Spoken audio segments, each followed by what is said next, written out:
Good morning. Welcome into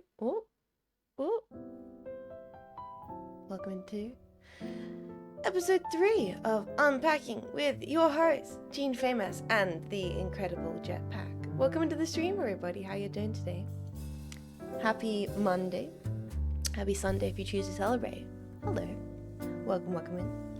Thank you for popping on by. Welcome in. Welcome. Good evening, Jets. Good evening to all of you guys. Hope you're doing lovely today. Thank you for being here for such an impromptu episode of the little silly show we have going over here. Hi, Fengu. How you doing, buddy? I hope you're doing lovely. Feng, are you traveling at the moment? Or I'm going crazy? I've been offline. I catch little snippets of things. If you are, I hope you're having safe travels and very, very fun. You're home now. Oh, I hope your trip was incredible then. I hope your trip was absolutely lovely. I really hope to travel at some point this year. Maybe. Panic when she says happy Monday, but I'm outside the international date line.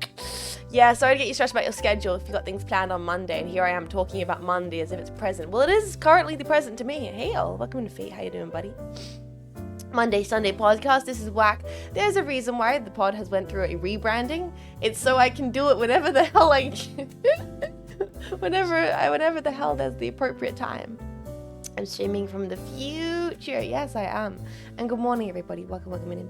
Sorry if I do sound today a little bit out of it, a little tired. I have not had any coffee, and you guys are probably like, ah! What have you done with the real Jean Faymas? I can't have any coffee this morning because I have to fast. I have to fast for about 10 hours. What is it? 8 to 12 hours. I'm getting medical tests done after this stream. So, I have not had coffee, and I think that's why we're here this morning, gentlemen. Also because I really wanted to do this episode and hang out, and got so many more questions submitted and ones we didn't get to respond to that I really want to take the time this morning to respond to.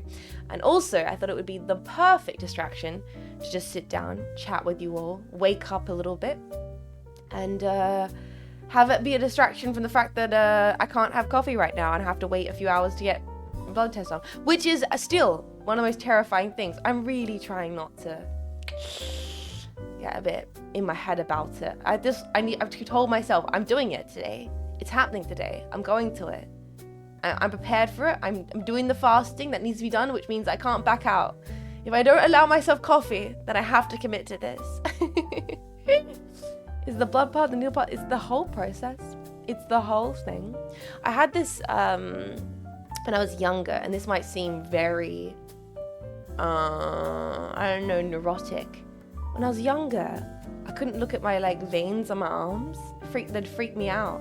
I would always sit with my wrists against the table because I didn't like having my wrist facing outwards, because I've got very, very sheer skin. Opaque, and it just actually feeling it would kind of wig me out a little bit, man. So it's all kind of come from that. That's a unique kind of crazy. Thank you, Blitz. Let me turn the BGM down just a smidge, just a little loud this morning. So there's a whole process. It's the needles, it's the blood, it's the clinicalness of it, it's the everything.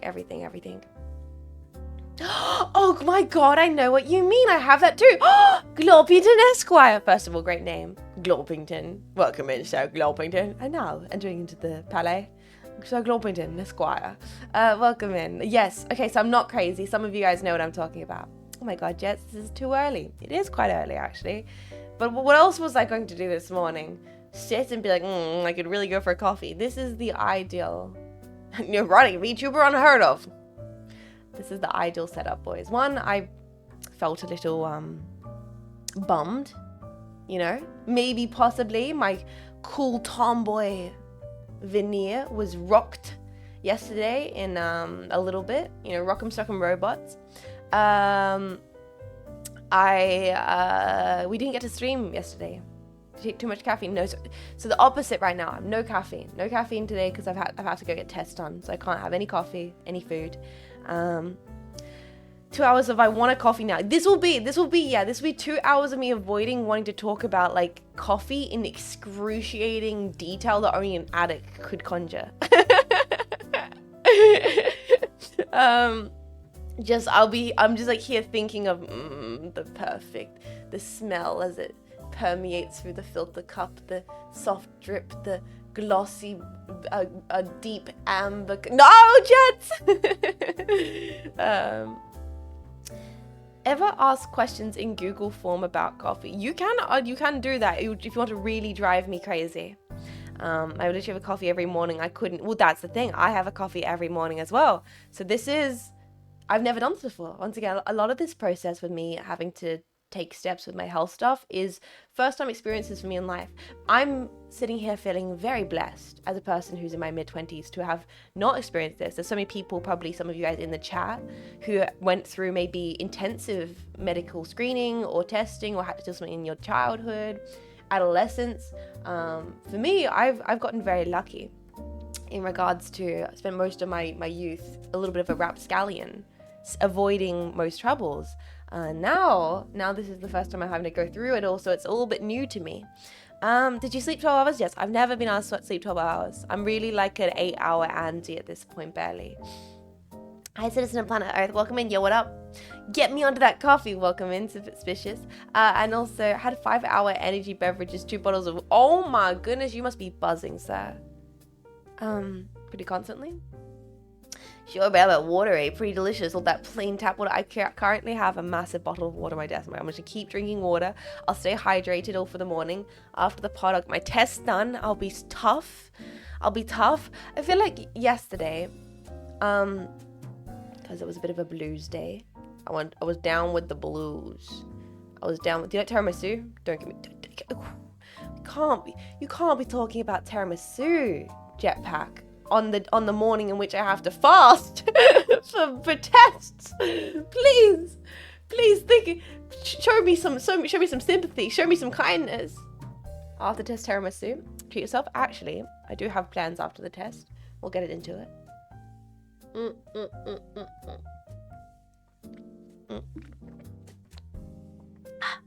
Good morning, Jets. Good morning, Kabe. Welcome into the stream. How you doing? Welcome into the Unpacking pod. I hope you're doing all lovely this morning. I'm trying to keep my energy down, not get it goofy and distracted by the goofy Twitch chat. Really get your comfy packs out, get your coffee packs out.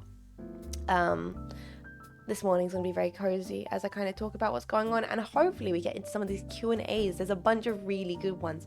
I kind of realized I was, the form it orders the questions in a very weird way, so I missed a few from last week. We got some big questions to respond to and some small questions that I missed, so we're going to go back through the form and then hopefully respond to some of the new questions as well.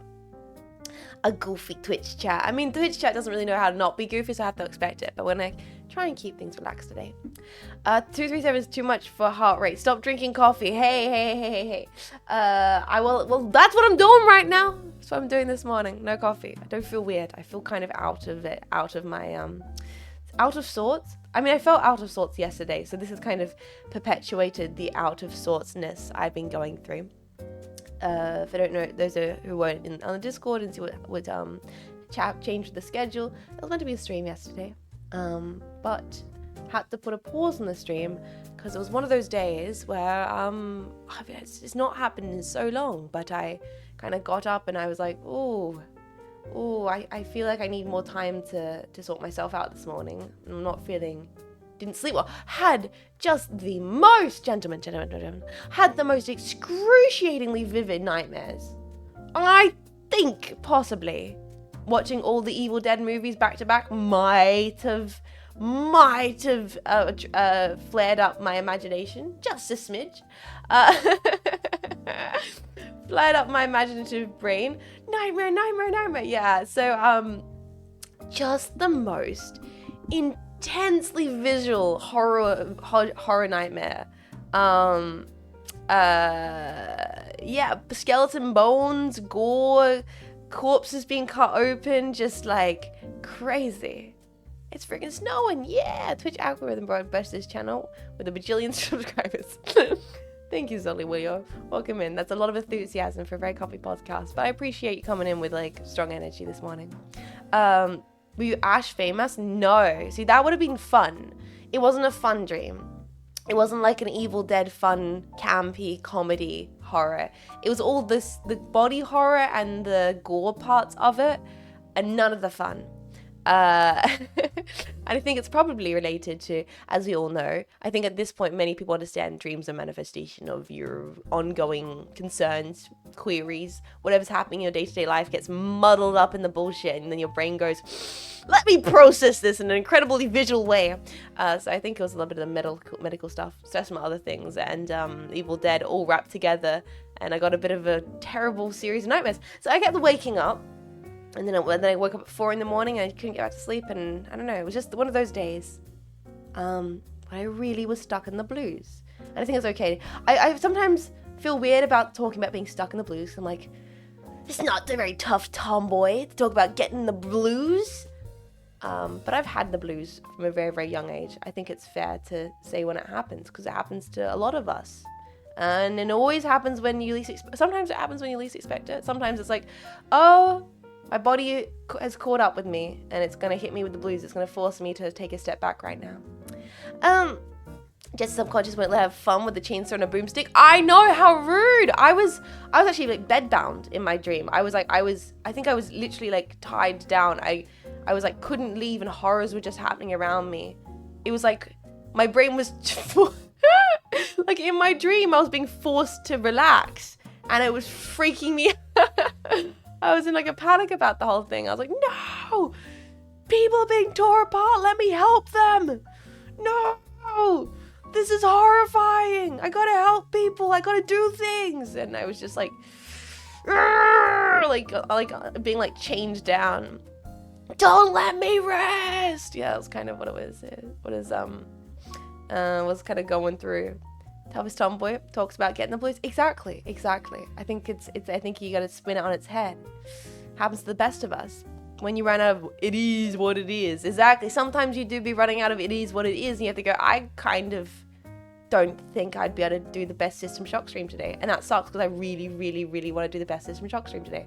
But gotta pencil it in for this week. It will be happening. In fact, there will be some very cool things happening this week, gentlemen, that I wish I could talk about. There's a reason why the schedule's not live yet. That's not my incompetence. I would have openly admit if it was me being incompetent and or the blues contributed. No, actually, the reason why the schedule is not live at the moment is because there's a thing being planned for the week that I don't have the exact date and time for yet, and we're receiving updates on it.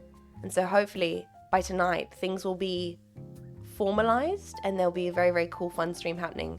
Maybe on Thursday, maybe on Friday. So please wait excitedly for that. There have been some cool things in the works and plans, and it might be involving other members of Cheyenne. So look forward to it. Plink, welcome in Tempura.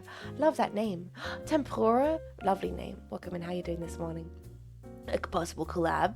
I feel like I've been dropping hints about what it is all this week. So if you were paying attention, like David Blaine, like The Prestige, Jetpack, are you paying attention?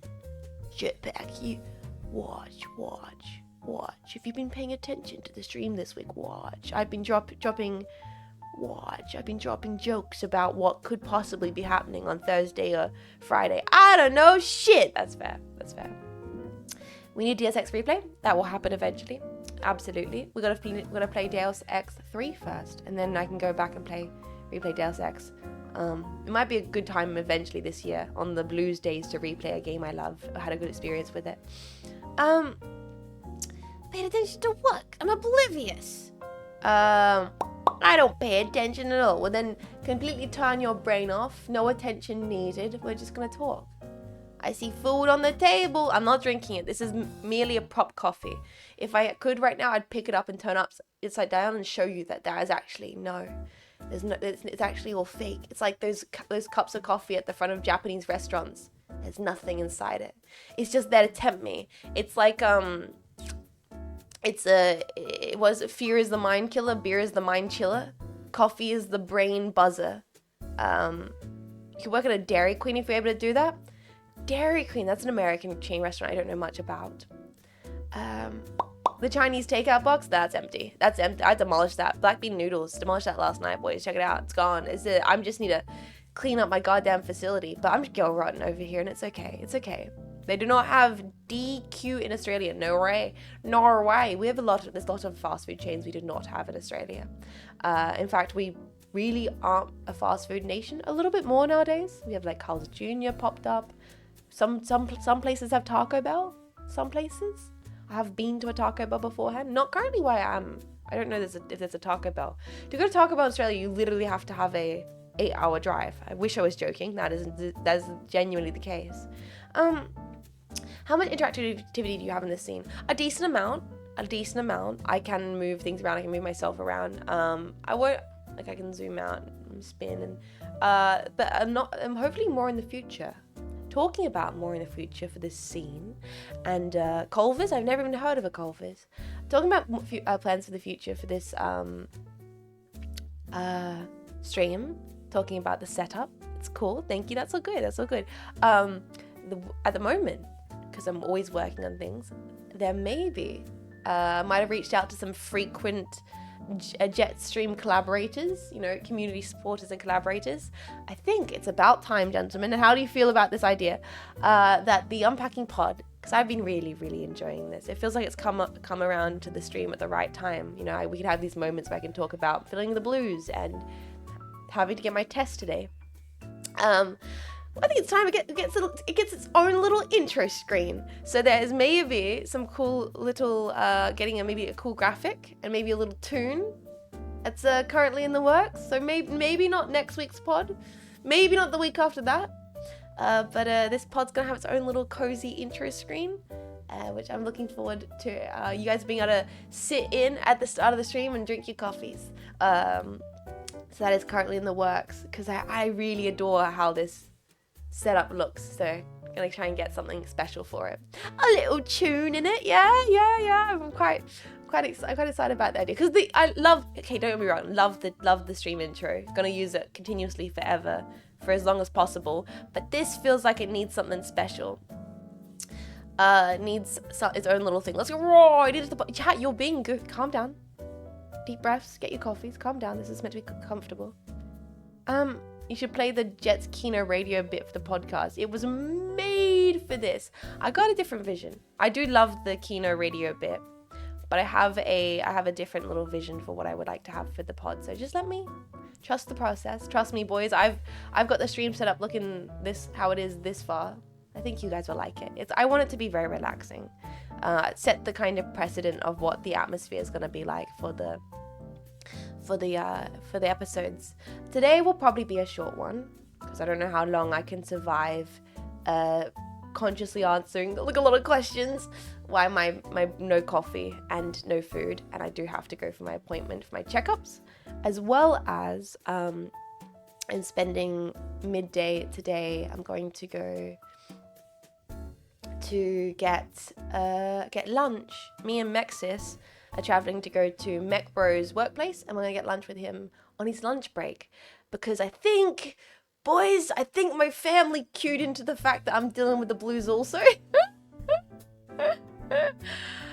I think my family cued into that because my mum called me and then my sister messaged me and I was like, oh no.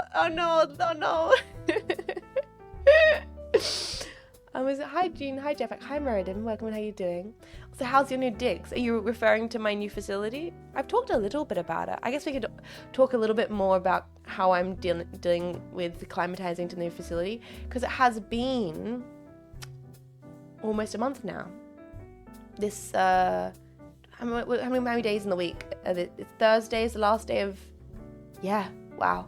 I've been in the new facility for a month. I guess we can do a little bit of reflection today on how I'm going about the new facility adjustments. I kind of didn't realize it'd been that long already. Hi Jets, hi J5, welcome and good morning. We're gonna get Mech Bro and Sis on the podcast. I would love to actually have them on. This is the perfect opportunity to have members of my family on the stream, is this specific, the pod. That's actually a great idea, Jetpack. That's a wonderful idea. I would love to have my bro and my sis on the pod. That's gonna definitely happen in the future. For now, we've got a few more episodes planned of doing Q&As, and then after that, I think when I have the new intro set up, I think we'll do our first episodes with the Shine Girls, and then maybe I can see if my fam wants to stop by, if the Mech fam wants to stop by the pod. crazy how February went so fast, but January took 50 years to go by. It does feel like that, but it's probably because I was away from streams. So that was a very, very, very long period for me. I feel like mentally it just lingered forever and ever. But this, we've just sped right by it, boys. It's been, you know, they say time goes fast when you're having fun.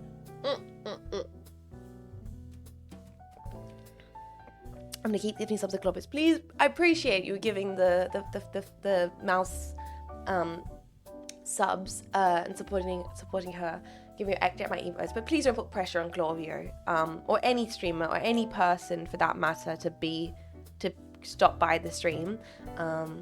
You know, specifically, I know for Clauvio it deals with certain anxiousness around, you know, reaching out to streamers. So even if the streamer is a very extroverted person, I know that I'll reach out to people of my own accord to get them to stop by, and it's not going to do any good to make them feel obliged to. And if, you know, specifically because even if they want to, their schedules might not align, and then people get in their head about it and psych themselves out. So we'll just see. People will stop by the pod as they can, as they're able to, as I'm able to reach out for them. Maybe recommend a retro game together, something chill. But like I said, no pressure. If we've both expressed interest in wanting to do stuff together eventually. But you know, life. I spent all of January moving, and then all of this February has been settling in and getting used to that. And it takes time. You know, these things take time. As Morrissey once said, the year is moving by. It's moving by quite quickly. But we've still got a lot of year ahead of us. Message in Discord's not about feeling up to yesterday's concern and motivated me to remind a couple of VTubers to A, not burn themselves out, and B, never feel like they're letting their fan base down by taking a break. It's a thing I have to remind myself of a lot. I was in my blues, in my head a little bit yesterday, and I will admit, sliding into that VTuber guilt yesterday morning. That's why I took the day a little bit away from my PC, away from my phone. Because, well, here's the thing. The truth of the matter is I was really, really looking forward to the stream yesterday. I'm really, really enjoying System Shock. And my brain was like, I really want to stream. But then you realize the other part of probably wouldn't be able to do this all that well. And conflicting with that, you know, it's two things. And, you know, it's mental health is very important, but it's a juggling act. And I'm a bit of a bingus. My brain is very silly, so it likes to always work against itself. And that's on all occasions, working against itself and spelling things correctly, reading things correctly. And no, I'm gonna check myself before I wreck myself. I can sometimes talk the big talk of like, yeah, VTubers should not burn out and they should take care of themselves. But then do I have the intelligence to actually implement that myself? That's a whole different story, guys. That's a whole different story. And I feel like a lot of people can relate to that. Knowing to check oneself, but actually being able to check oneself. That's a whole different can of worms. Do what I say, not what I do. Exactly. I go mental when I think about mental health. It can be also a little bit of a what's the word I'm looking for here, gentlemen? It can be a bit of a is it catch-22? You know, being told to not be self-conscious, which forces one to be conscious of their self. You know, it's a bit of a. Sometimes it feels like that. Isn't it ironic? It's like rain on a summer's day. It's one thing to know how to fight a shark. It's quite another thing to actually do it. Carrick, that's a better analogy than I could ever come up with myself. And in fact, I should have come up with that analogy as an Australian. I should be like, it's like fucking fighting a shark, mate. You know how to do it, but that bloody great white's got chompers. Hi Jets, hi Saber, good morning, welcome, how you doing? Hello subject, welcome to the stream. Welcome into the pod this morning. We are just talking and chatting. For those that are wondering why it's so early today, I decided to go live a little extra half hour early because I needed all the distraction possible to make myself not chug an entire mug of coffee and eat a little avocado on toast. puts the lotion on the skin. Sorry, what was that about? I got distracted. Sorry, people typing things. You need to be understanding my brain is going to be a little bit slow and easily distracted today. No caffeine in the system. Began playing AC2 on my PS2. My thumbs began to hurt. That does happen. But I hope you're having fun with Armored Core 2. It is a very fun game. And then when you finish 2, you get to go into 3, which is absolutely incredible. Like, I think it's the most top tier of the more older Armored Core games. They really get their stride with AC3. AC on the D-pad something. I think I played 2 on the... Yeah, I did play 2 on the D-pad. And then 3, you do get the stick controls, which is very fun. Hi, everybody. Welcome in. Poor Jess, she's always in withdrawals for coffee. I can feel it. I can feel the withdrawals hitting me a little bit right now. Totally addicted. No, I say this almost every stream, boys. Absolutely have a problem. But, and I'm aware of that. Sorry, what were we talking about? Someone asked about the facility. We will get into the questions. We'll get into the questions asked in the Q&A segment in a little bit, because this will be a very short episode, because I do have to go to my appointments. And I do have to go.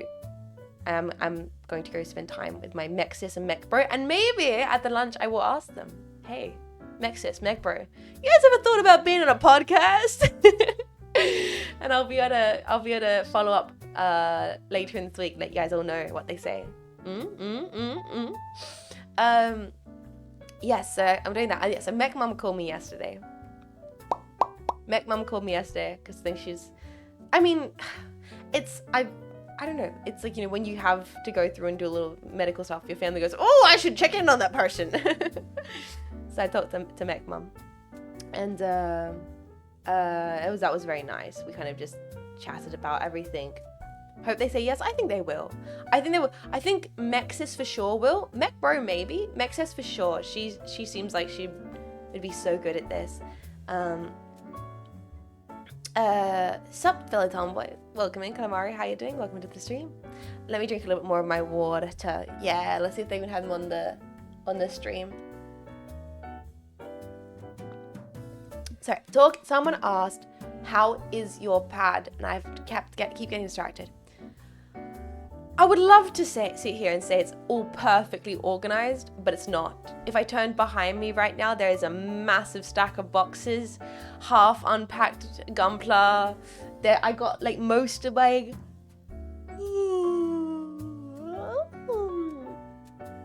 Apologies. I've not had my coffees. Hope you're having a lovely day. You should do a stream when it's on a 15-second delay, so you can keep out the docs of where the facility is.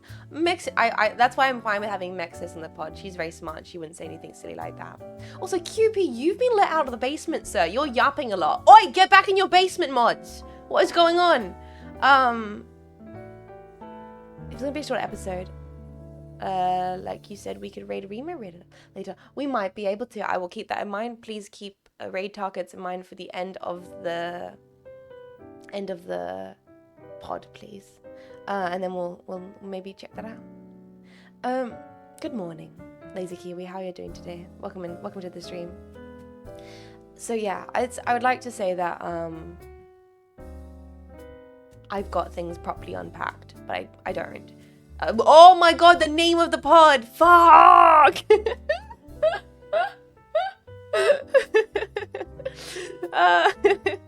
She said the line. Roll credits. Roll freaking credits. But yeah, I've had, actually, you know what I did today? You didn't do it on purpose? No, that was completely accidental. I have done it on purpose a lot last episode, but not today. You know what? I did actually unpack some stuff yesterday. This is the first time I've ever heard oi from you. Is that Australia? Oi? Yeah, oi is quite Australian. Oi mods! Yeah, no, that is quite General Commonwealth. Yeah. I'm being forced to socialize, but I don't want to, so I'm on Twitch. Hey, I mean, depending on the socialization, I totally get it, but also you should try and at least cue into the conversation, maybe. Oi, yeah, oi is very Australian. Like, sorry, getting distracted. I'm going to be very scatterbrained today, boys. Really scatterbrained. Please, patience with me. Yesterday, I wanted to do work on stream stuff, and I did. Here's the thing. It was the confliction of, probably today I should rest, but I want to get stuff done. I got some stuff done related to stream, responding to stuff, organizing things, not enough that I think mentally I would have idealized. However, I did do a couple things around the facility. I unpacked my art setup, my painting setup a little bit. I kind of set that up a little bit, and I didn't know if I was going to set that up at this facility. Didn't know if I was going to do that.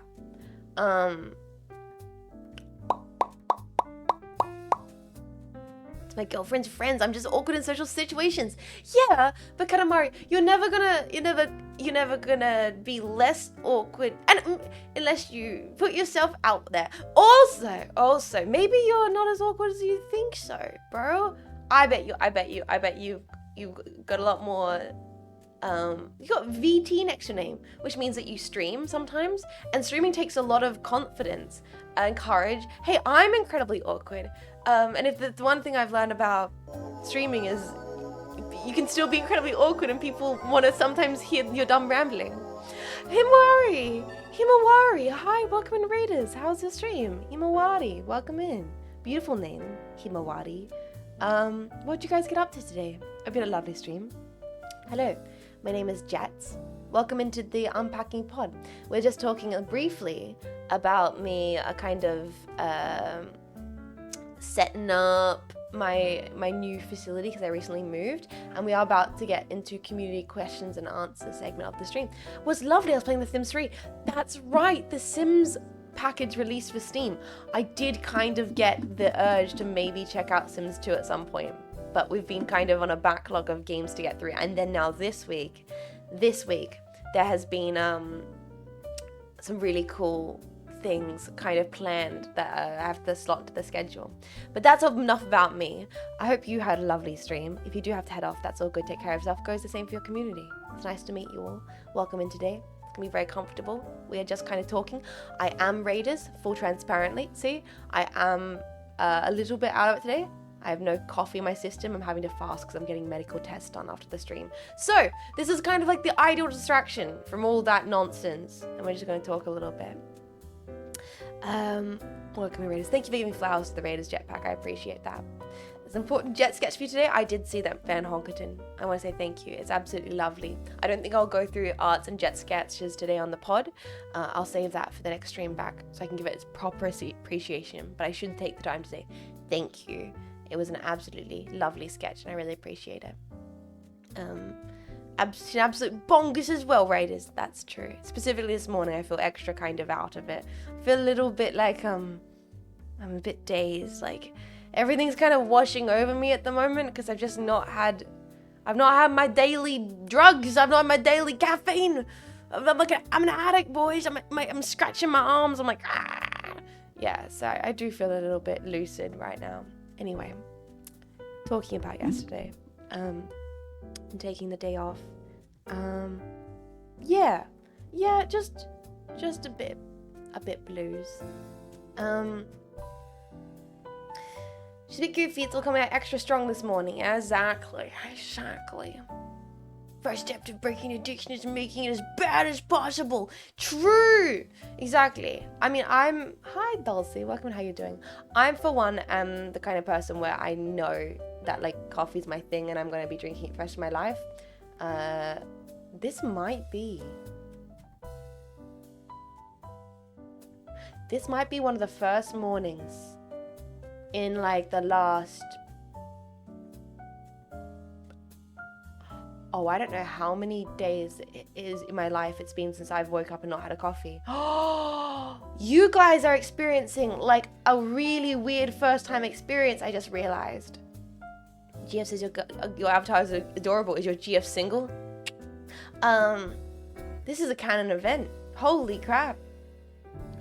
I've not woke up and had a coffee in so long. So you guys are experiencing a very weird side of me. I feel like this is a very rare jet stream. This is the incredibly rare coffeeless Jean Faymas stream. The episode of the Unpacking pod in which Jets couldn't drink coffee because she had to go get blood test done. Oh my god. Fortunately, she's not. We're meeting a new partner. Oh, that's fair. I hope it goes well. I wore off coffee for Lent last year. Went to serious withdrawals. I know a lot of people go like, I'm gonna stop drinking coffee, and I respect that. Not for me. I know what I need. I know what I like. I'm gonna keep this. Coffee's for me. But this right now, I'm feeling it. It's slow. The more we're talking right now, the more the minutes are ticking over, I can feel myself slipping into like this weird kind of, am I awake? Is the chat real? What's really happening? Oh god, the answers to the questions are going to be quite interesting, aren't they? The answers I give to these questions are going to be very interesting. I'll try and, is this the real life? Is this the fantasy? No thoughts. I'm pretty chill, no complaints yet. I'm social when I need to be, but I'm better online interactions with IRL. Social anxiety is the worst. I feel like a lot of people can relate to that. I'm very fortunate in certain regards of I don't experience, and this might be getting in too much into my brain stuff, which I don't like doting on much. I rarely talk too much in detail about my brain stuff. But I don't experience social anxiety, very fortunately. And I feel very empathetic for people who do deal with severe social anxiety. I deal with the other one, which is the aftermath regret kind of doubt that some people have. Very common for some people. I got that one. So it's its own can of worms that I deal with, but that's fine. I'm not gonna stop spending half of my check on Jet streams. No, it's all good. It's all good. I just know coffee will consume my life one day. Coffee is consumed my life since the age of 12 years old. I'm one with the coffee. Me and the coffee coexist. Me and the coffee coexist at this point. Oh wow. This is gonna be such a goofy episode. I can already feel it. Totally not addicted. Chat, I keep on saying I have an addiction. I coexist with coffee. And then you keep on saying not addicted. No, yes, I do. Yes, the answer to, yes, I am. What? Yes, I'm very aware. Like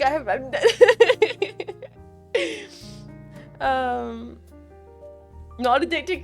No, I am addicted, and I don't want to quit ever. I very much love coffee, and I want to keep drinking it every day until I die. I have one life on this planet, and I will drink coffee every single day of it. Like that's just who I am as a person. Sure, you're addicted, Jets. Bros, I am incredibly addicted to caffeine. And then Jet said unto them, I and the coffee are one. Jets cast 344. Exactly. Anyway. How are the questions you're raising right now? Or can you not see the dates they're sending? I cannot see the dates they're sending. Also, I'm not answering questions just this moment. I will move into the question answer segment in just a brief second. I'll let you guys know when that's happening. Right now, I'm just doing the general me trying to wake up situation. Addicted to coffee, ADG. I forget that sometimes because I tend to avoid putting specific titles onto myself. There are obviously first-time jetpacks, even maybe long-time jetpacks that don't know stuff about me. For new-time, old-time jetpacks that don't know, yes. I'll mention it here briefly. I guess it'll be archived on the pod. I do have ADHD. It's always weird to say that out loud because I do just tend to avoid saying that out loud as much as possible. It's no surprise! Freaking streamer, wait, hold on. Streamer on the internet has attention deficit disorder? No way! What the fuck? She what? I can't possibly believe this. But yes, I said, now I feel like I'm too much medical stuff at the moment. I was about to be like, I got my formal diagnosis on this date. No, you guys don't need the information about my life. No. In general, yes, I do. I have, medication and all the rest of it, blah, blah, blah, blah, blah, blah. This is not interesting. This is not important to who I am. It just happens to be a thing I deal with. Yeah, but I do. It's more deep than that. It's got more, my diagnosis had more fancy letters of like, you technically have combination this and that, and I don't care. I don't give a shit.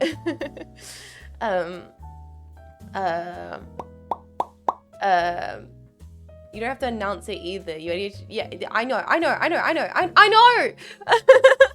Oh God, I'm snappy right now. I can feel the coffee is messing with me. Still getting used to my ADHD diagnosis, to be honest, and starting to realize how weird the current rhetoric around it is.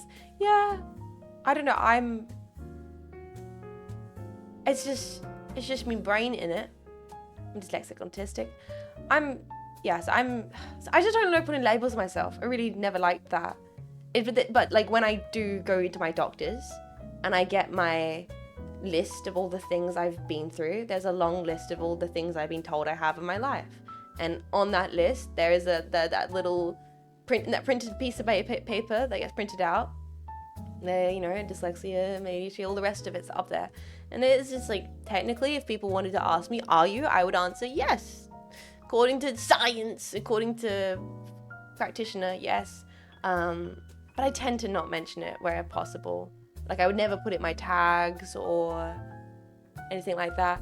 And that's not me being ashamed about it. I want to try and make that clear. I feel like maybe I should do better about talking about it, because it would make you guys feel more, if you have ADHD or anything like that, it would make you be like, oh yeah, that's chill. I also have that, I don't want to say representation, because that's not what I feel like wanting to have to do either. It's more just like, yeah, just part of the whole package. Yeah, it's just part of the whole, don't be ashamed. I'm not ashamed. I at all. It's more, I've been over this. I grew up on, my aversion to talking about it a lot, I'm aware of this. It comes from, I grew up as a kid who was on Tumblr. And so I'm very, very aware of the culture that manifested itself on Tumblr, of people feeling the need to kind of make certain funny letters too much of a part of integrated in who they are. And so I have a opposition of any time that myself and who I am can be associated with something grander than my habits, my hobbies, my loves, my passions. Like something specific, like I tend to not want to dote on that. Like, yes, I have dyslexia, I can't spell properly, I had to have special brackets in schooling for my testing, I had to have special conditions for testing and all that kind of stuff, you know what I mean? But I'm not gonna ever put that as like the first thing you find out about me, if possible. Like I just, if you watch the stream eventually, we joke about the jetslexia. In fact, I prefer you take the piss out of it, frankly. And yes, like, but also it's like, it's not for the Twitch chat to know what medication I'm on for my stuff, necessarily. That's not gonna make or break if I make a funny joke in System Shock. But sometimes I should remind myself it's okay to say like, I'm an ADHD tomboy, because there's probably people in the chat like, yo, fucking me too. Jean Faymas does the same little weird things I do. Yeah, because Jetslexia is different. She's like our own little beast. We've turned her into a little La Creatura that doesn't, its own specific thing. I find it harder to hide dyslexia. There's no Adderall for dyslexia. Yeah. Did they diagnose you with tomboy too? Yep. I got my tomboy diagnosis just the other day. Abro, buddy. Thank you so much for 6 months to support the stream. I hope you're doing lovely. Thank you so kindly. Oh God, not having coffee in the morning is so weird, boys. So weird. It's okay, Jets. We know you Ketas hit the blunt. How else are you so chill with us? Wait, what?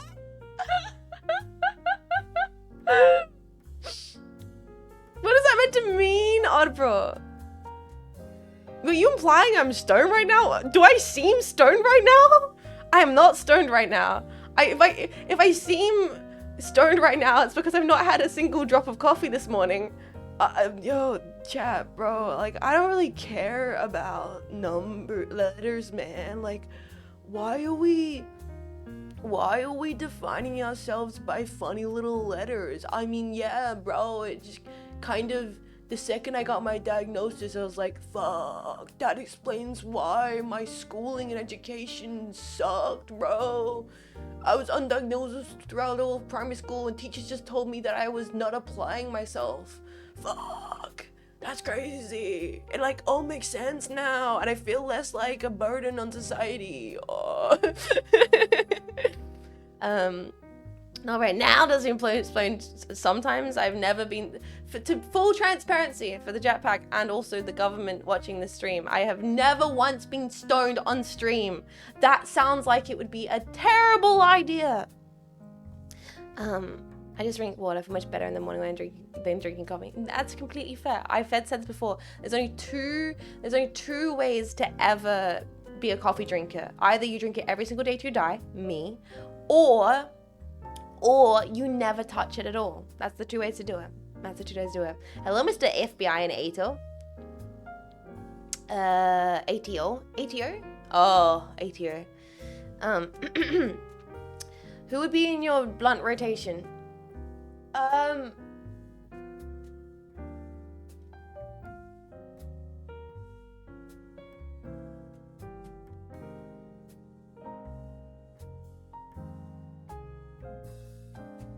Oliver Cheyenne? Yeah! Yeah, I was gonna say, like, Friends. I was gonna say, like, I don't think I'd want, like, any kind of celebrity. Once again, there's actually a question. There's a question in the... Actually, this segues really well to the Q&A segment. This segues really well into the Q&A segment. There was a question someone asked. I scrolled through here. Because I realized also, I mentioned this just beforehand in case I missed it. The way that the thing organizes the questions is a bit weird. It's organizing it in like length of response. So I missed some last week. So I might have to go back. I might go back through and see which ones I missed. But there was a question which was something on the lines of, who would you want to, any historical figure, if you could meet them, who would you want to meet? And I think I don't want to meet anyone. And I feel like this relates to my blunt rotation question. There's obviously, if I had a little bit more energy right now, I could probably conjure up like a really funny series of different people who'd be the most absurd. Like, there's two ways which I would approach this.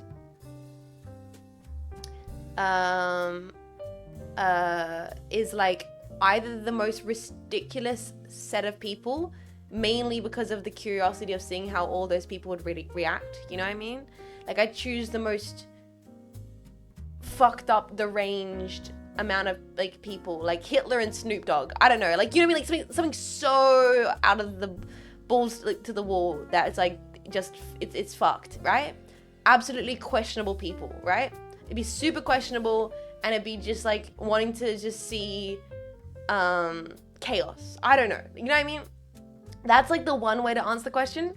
But if I actually want to answer the question in like a more of a, what would allow me to have a pleasant experience, dream, like blunt rotation wise, or even what historical figure you'd want to see? The answer is, if it was like the blunt rotation thing, it'd probably be Friends. Like, what would end up being the actual?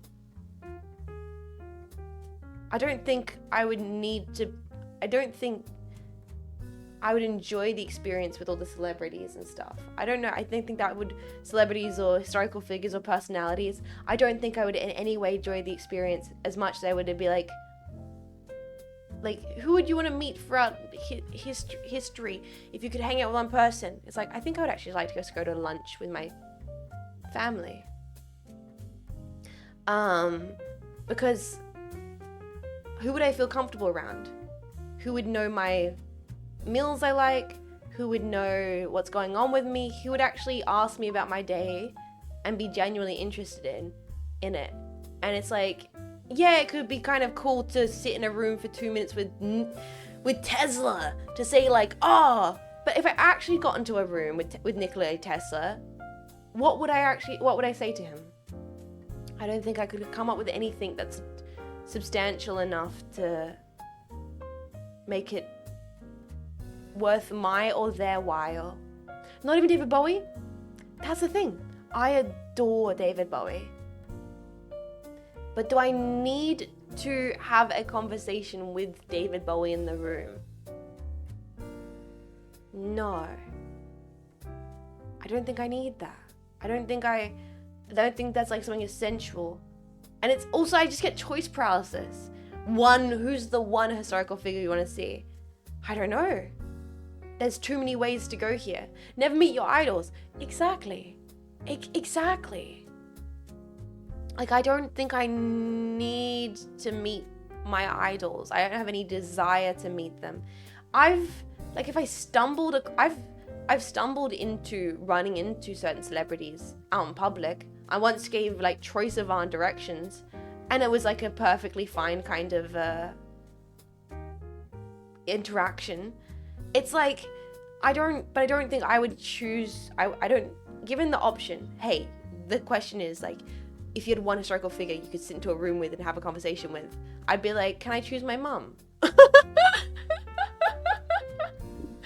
I choose Cleo White? Can I choose Vishayon? And then can I stream it and then we'll all have fun together? You know? Like I would rather, calling them historical, I mean, two of them are pushing one foot in the grave. No, I shouldn't say that. Actually, I did talk to the girls last night as well. Everyone kind of called me yesterday. I think everyone was a bit aware that I was a bit all out of sorts. My mum called me and then my sister did, and then I got in a call with the Vishayon girls and we all just kind of talked about cool projects and plans and talked about life and jokes. I feel very fortunate. I'm a bit tired right now. I feel like I'm gonna cry. This is lack of coffee getting to my brain. Yesterday was woke up feeling a bit weird. Oh god. And then everyone called me and checked in and I was like, oh, that's kind of. And then you boys were so understanding. So I want to say, I won't get emotional, but sitting here feeling very appreciated. Oh god. Yeah. All right, let's stop thinking about that and let's answer these questions. What's your favorite smell? Alright, what's your favorite smell is a great question.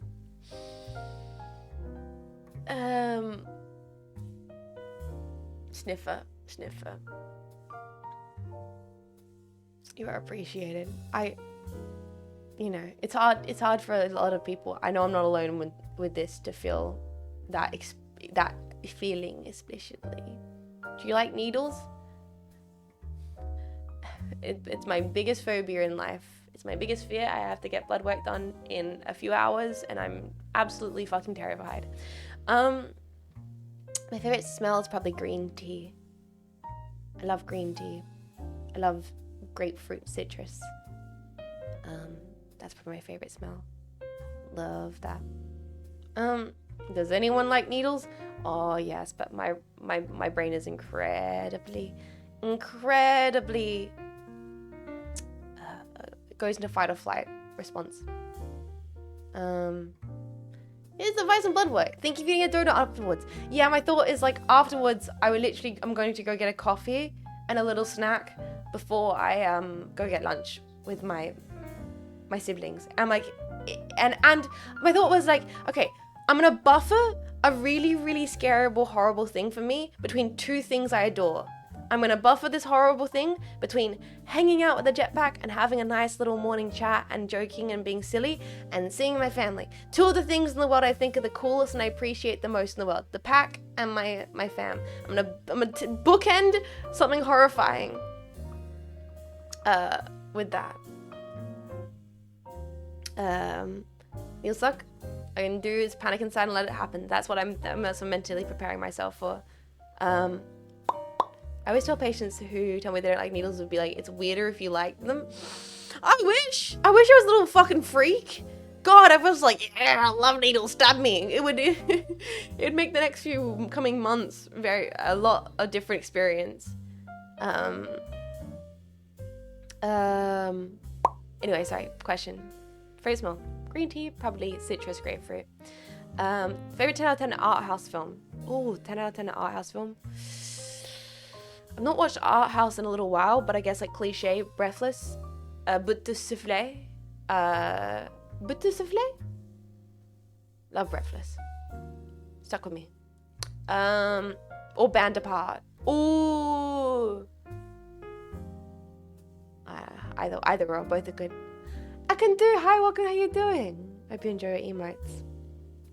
Yeah, I was just a little freaking freak. Sorry. What's the name of your biography? Falling on my face forwards? I don't know. Falling upwards? I don't know. Like stumbling and fucking upwards. Answer the smell question? Yes, green tea and citrus grapefruit flavors.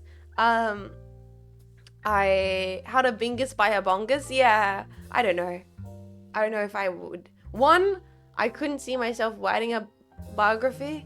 I couldn't see anyone being interested in that.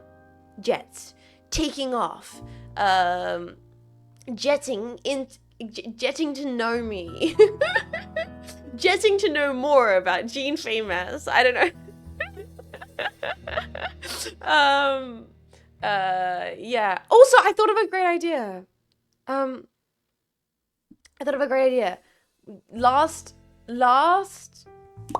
Last pod, someone said, would you ever make a coffee brand? And I jokingly said, who the fuck am I, Fanes Connect? And then I responded with, honestly, out of all the VTubers who should make a coffee, do a coffee collaboration or make a coffee brand, me, yours truly. Here's the pitch, boys. Coffee brand, jet fuel. And then we have like the jet espresso roasts. And then we have the no brain filter coffee.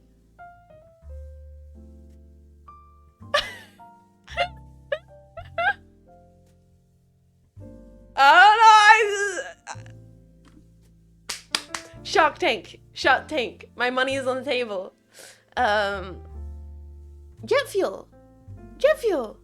Nailed it. Send it. Thank you. One jet fuel, dumb juice, and one brain cell. My dad has a coffee brand called Jet's Fuel. No, it's already been branded. No, we'll make it our own. Anyway, that's my idea I had. But yeah, name of the biography. I feel like, here's the interesting thing about biography. A lot has happened in my life. A lot of things I don't even talk about in stream for docs reasons. So I wouldn't deny that I probably would have a fuck ton to write about. Don't know if one, I can't write. And two, I don't know if it'd be worth anyone's time. But the name of it, probably something goofy about like, I don't know how I got here, but here I am.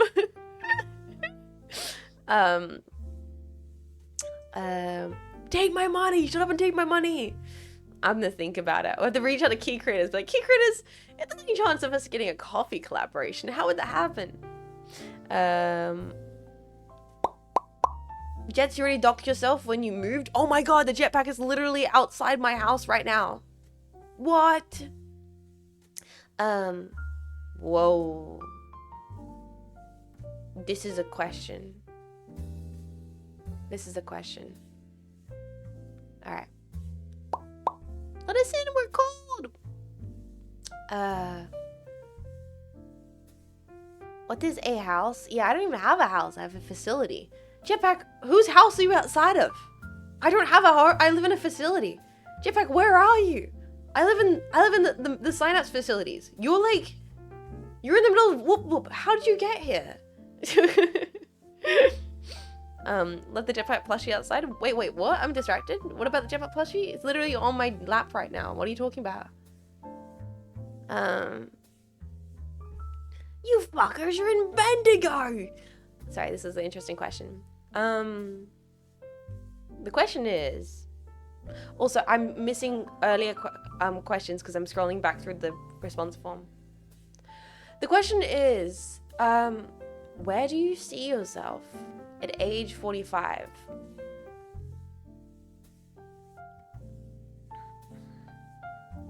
What a question. Weirdly enough, I'm not the kind of person who looks that far into the future. I'm really not.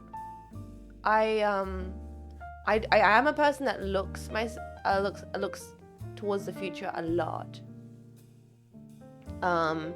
In the temporary, in like, what am I doing tomorrow? What am I doing next week? What am I doing next month? What's the plan for this Thursday for stream? What's the things that need to be organized for this commission? What's the things that need to be organized by the end of the year? What's the things that need to be organized around my house? I should do I think a decent amount about the short-term future in regards to planning. In fact, that's a thing I do a lot. This kind of reminds me of something I've been thinking about quite a bit recently, and I want to say it, but I feel like if I start rambling about this, it's getting a little bit of like into waxy poetic, possible pretentious self-help Andy territory, what I don't necessarily want to do. Wife, kids, white picket fence? Fuck no. Waxy. Yeah, like waxy poetic. To wax poetic. In like yesterday, I couldn't help, and you can tell me to shut the fuck up if I'm being a bit too sincere and reflective right now. I'm not my coffee right now, so anything I say cannot be held against me against a court of law. But I found myself sitting there and thinking, God, sometimes it feels like I feel like an old man. I'm with this analogy. This is like an old man analogy. This is like sport. Sometimes it feels like you're hiking up in a mountain, right? And you give yourself this challenge because you want to push yourself to hike up a mountain sport. And you get up to the mountain, top of the mountain, and then you realize, champ, that actually that's only one small part of the mountain. And then actually, there's another big mountain right ahead of you. You gotta have to climb that one, sport. And you're like, why? Fuck yeah. I wanted to climb this first mountain to challenge myself, to prove that I could do it, because I like climbing mountains. I enjoy it. And so you go, hell yeah. That's a bigger mountain. That's exciting. I'm gonna climb that mountain. And you get on top of that mountain, and there's another mountain behind that. And you're like, yeah, I'm gonna climb that mountain. And you're like, this kind of start thinking, champ, why am I climbing these mountains? Is it for the challenge of climbing the mountains? Or is it because I wanna see the view at the top of the mountain? You know, you complete that task, and you go, whoa, this is the view. But you have this sinking feeling in the back of your head that I can't stop and appreciate this view, because what if the view at the next mountain is even better? And I'm saying to you, champ, chief, sonny boy, big dog, sometimes You need to be okay with taking the challenge, but also sitting down at base camp and appreciating when you climbed that initial mountain. What is she talking about? I don't know. Thanks for the wisdom, Dad. Yeah, my inner voice is a sterling old man. She's been smoking metaphors. I don't know. I just asked for directions. It's not poetic if you do a silly accent. That's what I thought. I feel what I'm thinking. Yeah, the yapster quieres. I think what I'm trying to say with that is I'm gonna let myself breathe. Just letting me what you're smoking right now. What I'm smoking is not drinking a cup of coffee in the morning. Climb the mountain, crest the mountain, Shatner bear, envelop the mountain. I don't know what I'm trying to say. My brain sludge. How does that answer that question? Oh, where do you see yourself in 45 years? That's what I'm trying to answer.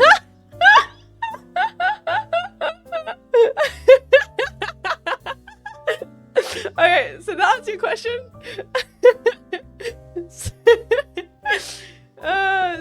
No. What do you see yourself at the age of 44? So, to answer the question of where do you see yourself at the age of 45, the answer to the question is I spend too much time in the challenge of climbing the mountain, and I need to get better at looking at the view at each interval. That's the answer to the question. To say that I'm so determined on getting stuff done that I don't know what I look like when I'm 45, or whatever it is. I want to say emotes are gold, just pure gold. I see them in chats. I love them. Linando, thank you for saying that. I really appreciate that. First time chatter, absolutely. Thank you. It's always nice when people say they like the jetpack emotes. I adore them. I'm biased. I think they're a bunch of cute little purple bastards. We should be streaming 45. I would love to be. Okay. Less of like where do I see myself, because I obviously think, so many things can change. But what would be incredible things I would, at this point in my life, things at this point in my life that I prioritize enough where I would want to be able to still doing it when I'm 45, streaming is one of them. There's a bunch of streamers who are 45, who've been doing this for years. I would love to be able to be 45 and still, ultimate old aunt energy, taking the piss. Think of all the games I played, all the things we can do. Yeah, clear, exactly. Yeah, I would love to be streaming. Do I see myself with kids and family, personally? Currently in my life? No. And that's not like not sad about that, I'm not happy about that, more just like, I have my siblings, they have families. I'm gonna be able to, the Vinny dude's been streaming after all these years. Jerma is still checking into stream every now and then. Maybe we'll be VTubers by then. Chat fully animated. The Jets reunion. Yeah. I have to think about. Yeah, Limmy. I love Limmy. Limmy's great. He's about 50. So yeah, I would be really honored to still be streaming, broadcasting, doing stuff at that age. That would be great. Honestly. Don't see too many grand things. But I guess I'll find out. Hopefully we'll all find out together when I'm still 45 and streaming. Who's your favorite British person? Richard Ayoade, James Acosta? I don't know. Joan of Arc? No, she's just French.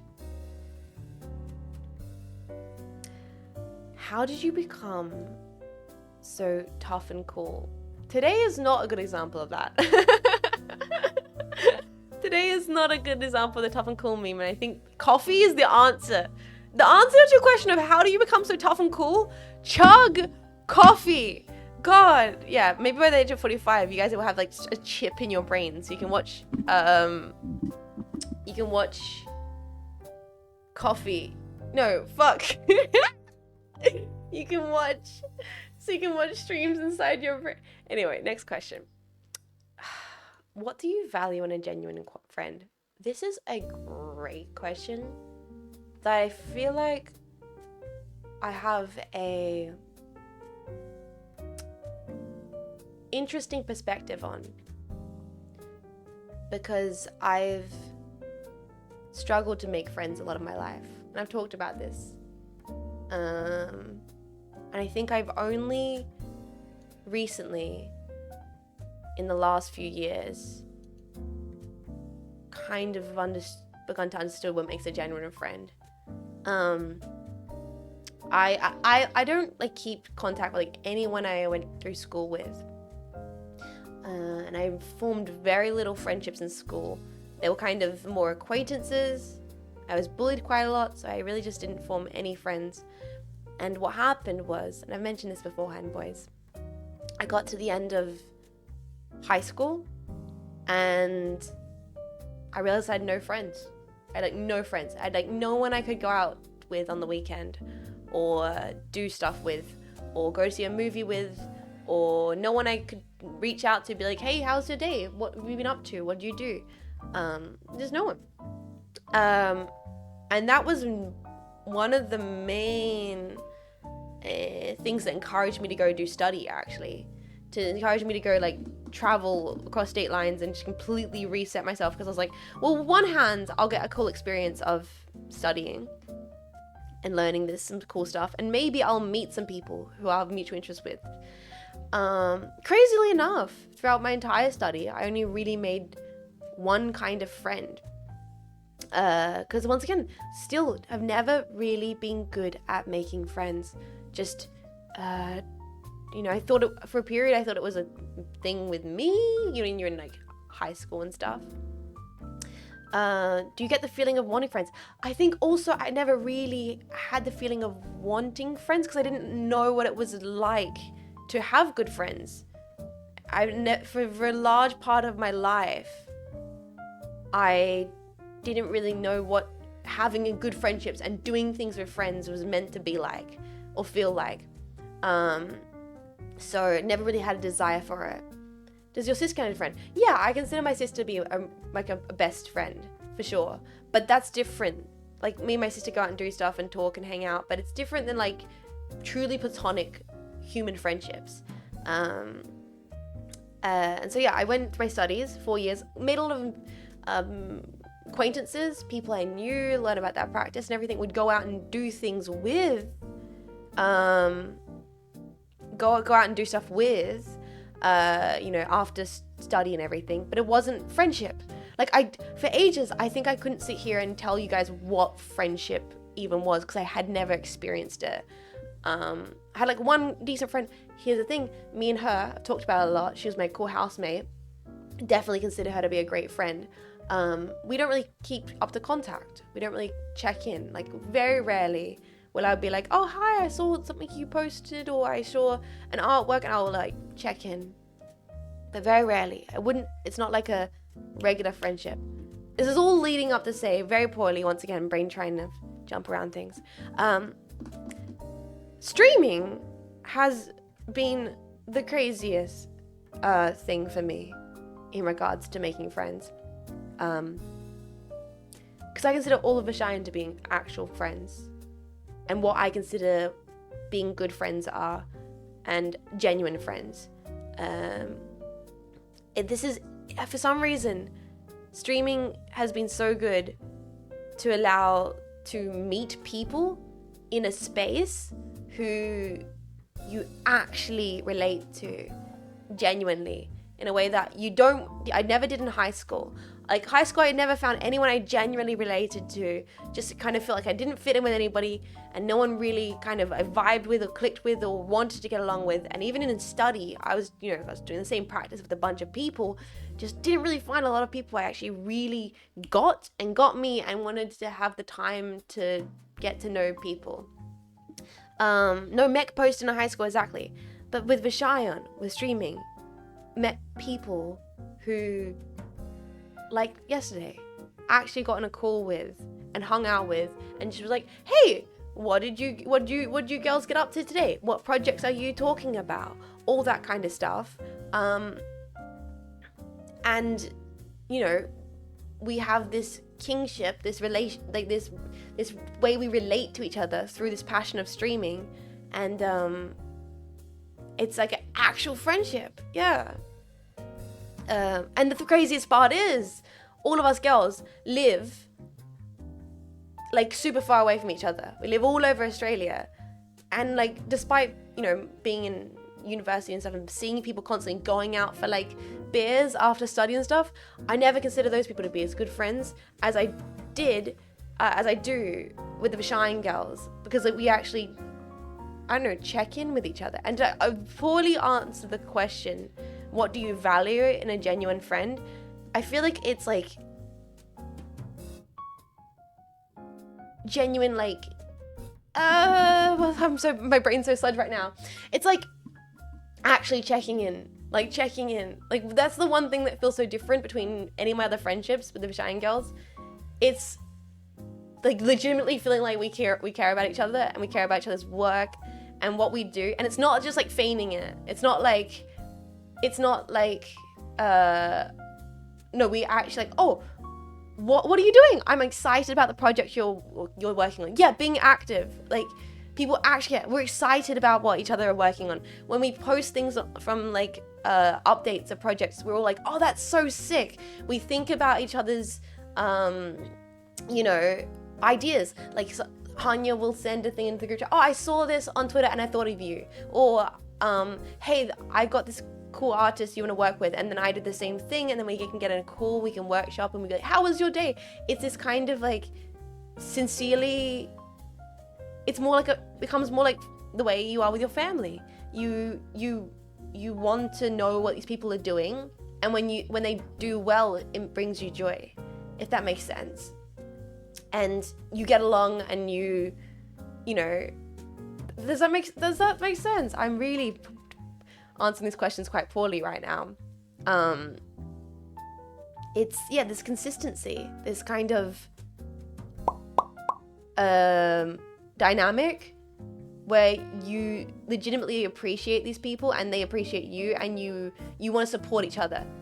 This kind of support system that you have in a really, really good, solid friendship. It's crazy to think now I've been friends with the Vishayan girls for 3 years, and yeah, I will consider them all like lifelong friends. That's for me. But I think I come from a different perspective because I never really had any friends growing up. So it's hard to learn what it feels like. They've got your back. Yeah, exactly. You feel like there's people who, if you reached out to them and was like, hey, can I get your opinion on this? Or hey, I'm not feeling the best, they will be there for you. And that's not a feeling I ever had. That's not a feeling I ever had with any people until recently, getting to streaming and meeting people who are in streaming, finally feeling like I've met people who I actually get me and I actually get them. Yeah. I think that makes sense. I have an online friend I've known for years. He needed help moving, flew across states. I helped him move, drove the U-Haul back to his place. It was my first time meeting IRL. That's incredible. Friends will keep quiet about a body. A good friend will help you bury one. Yeah! I've been blessed with friends I still hang with since a very young age. It feels pretty sad hearing your experience. I'm glad things have at least changed now. Yeah, I mean, don't feel sad. I'm not sad that I didn't have friends growing up. You know, I really have always been good at entertaining myself. And I thrive in my kind of isolation. I quite like isolation.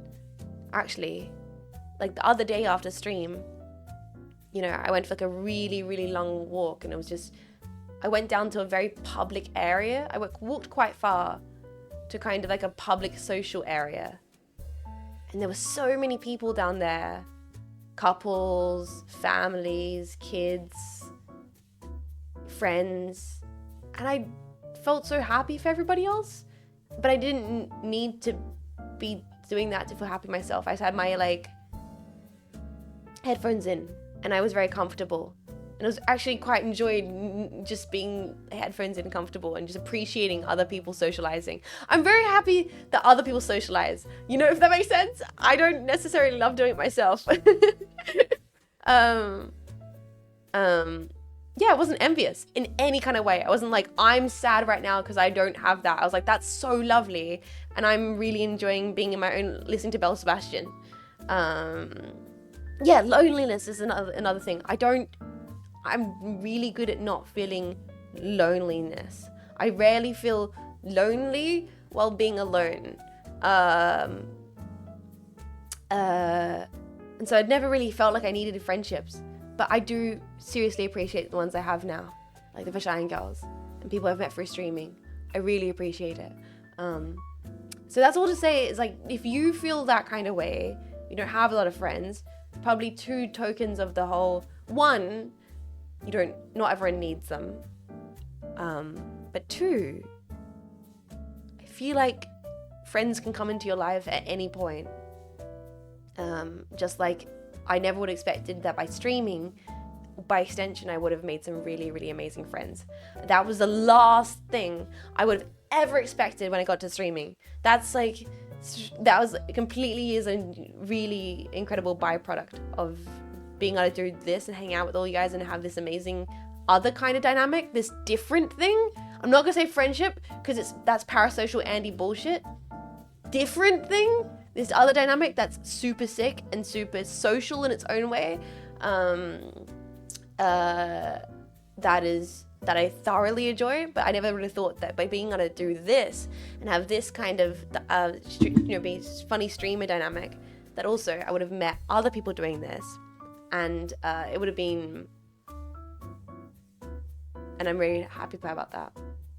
Really happy about that.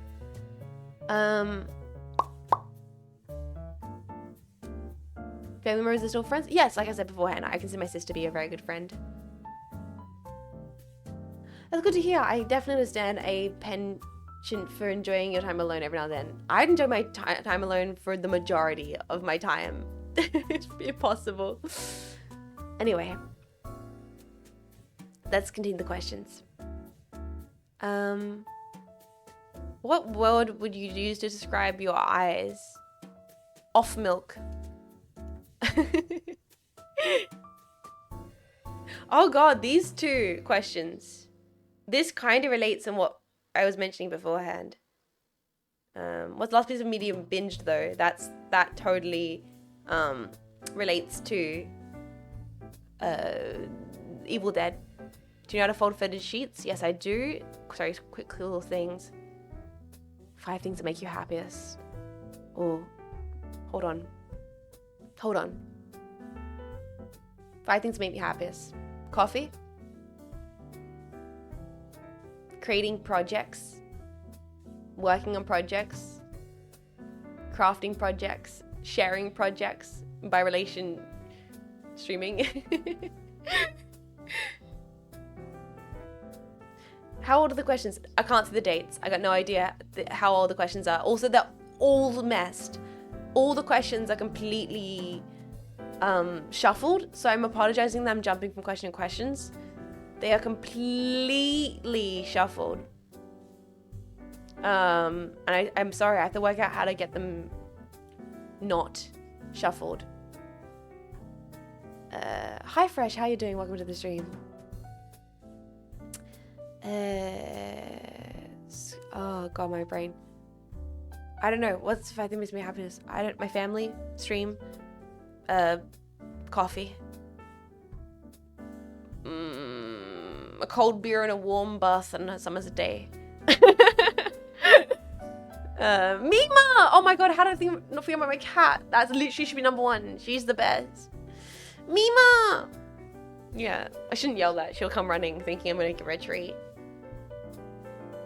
But a warm beer and a cold bath. That sounds like a bad time. Oh god, I'm so tired right now.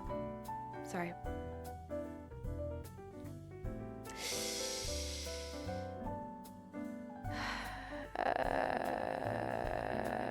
wow, there's a lot of, oh my God.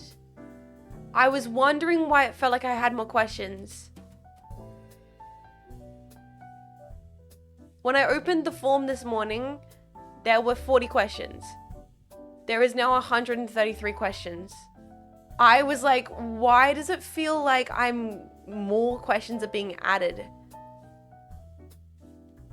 I'm removing that pin.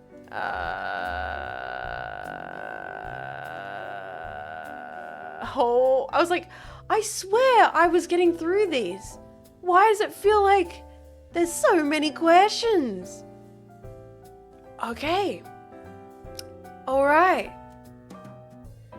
I've been in, yes. Okay, let me try and get through these. There's definitely, we're going to have heaps for the next episode. We are definitely, what we'll do, there's 2 questions here I'm going to answer because I think it relates to what we were kind of getting into with the previous question about friendships. I'm very tired this morning having a coffee, so let's hope I can properly form a good sentence related to this. The question is, do you love your viewers or do you like them? And then the next question is, do you understand how important you are to us? Which I think kind of relates somewhat. First of all, I'm glad that these streams can be important and supportive and necessary and fun and goofy and great for people. Seriously, that means the most. I'm just here throwing my bullshit out into the ether, and if it can connect with anyone, I am so incredibly grateful. Sincerely, like, that's pretty awesome.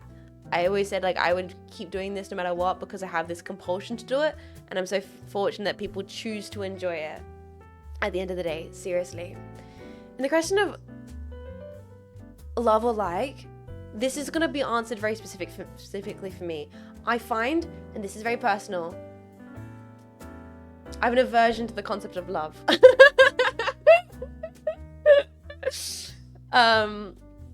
I even find it hard to say to, like, my family. It's a loaded question. Exactly. Also, honestly, I feel like as a streamer, you need to, like, there has to be a mediated understanding of this. Regards of, because I, parasocial, Andy stuff. I feel like, for the most part, you guys are very relaxed. I keep this very chill. I keep this very bro-ish. I try and maintain that atmosphere where possible. I will say, with all sincerity and honesty, and probably a bit too much than I should as a streamer, that I appreciate stream and I can appreciate this community so fucking much. And it's 90% of what's my brain is streaming. And when possible, it always goes back to being able to work hard towards doing this. And I might have stranger ways of showing my appreciation. Like, I'm never gonna be a streamer that sits here and is like smoochies, mwah, mwah, mwah, kissies, let's go on a cute date, blah, blah, blah. I'm not gonna be that. I can't be that. I'm not that streamer. I can't do it. I respect that. That's not me. The way I show that I appreciate this community and what you guys do and what you share is by trying to make cool things in return and make bad jokes and give you guys a space to hang out throughout the day that's chill, and you guys can be goofy and post your emotes and give you guys a space in the Discord to make friends, hang out, and have a good time. And I hope that it's through my actions that I can convey how much I sincerely care for this space in this corner of the internet. Even if that's not saying silly things like, oh my god, I love you. Like, no, because, like, not saying that's silly, not like saying that's bad if people do that. I just can't do that. That's not who I am. That's never who I've been before I started streaming. That's never who I'm gonna be after my corpse is in the ground. You know what I mean? That's just not me. And I can't even say that like, do you love? No. That's bullshit to me, because that's just like saying words. Do you like? Of course, I like this fucking community. I would spend most days of the week here streaming if it didn't actually burn me out or I had to get serious medical tests, you know. But I hope that like I don't need to have to say that, and that by doing cool events and working on cool things, that is conveyed. That's my ideal. My ideal going forward. That's what it's always been. That's what I keep wanting to strive for. I hope that answers your question. I'm a bit too sleepy today, so everything's a bit weird. Apologies. I think that helps with people not developing. I mean, it's hard to not. The parasociality is like a loaded conversation, but I hope that you guys are here for the bullshit, and I just happen to be packaged into the bullshit. If that makes sense? Yeah, toxic attachments. You should be here because I'm providing you guys a good time, a good hangout, and you know, you want to support that, not because. Fuck you too, Jets. Exactly. Yeah, you guys like the space and the vibes and the bullshit. And I just happen to be the person who's curating all that. I'm here for the chaos. Hell yeah. Yeah, here for what the stream's intended to provide, not kind of dependency on something that isn't real. Yeah. Honestly, I'm here for the interesting topics to talk about. Thanks, Ricky. Sometimes I do go onto some interesting topics. Also, related to that, would you rather have barnacle arms or barnacle legs? Oh, barnacle legs, I could spin bike so fast. Barnacle arms, I could like do sick paintings. Maybe legs. Yeah, gotta go fast as fuck, boy. Yeah, I think it could be legs. Legs for sure. Barnacle legs.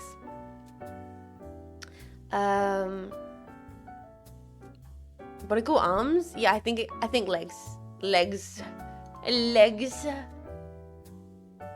Oh, this is an interesting question. I'm gonna read it out, but I'm really fucking sorry. I don't have an answer for this question. The question is, what's the most attractive name you've ever heard? I don't know. I'm so sorry. I do not have an answer for this name.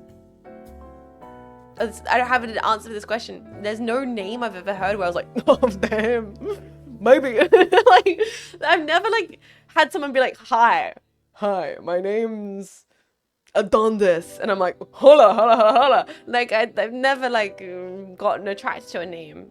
A name would not be the bearing on my attraction about a person.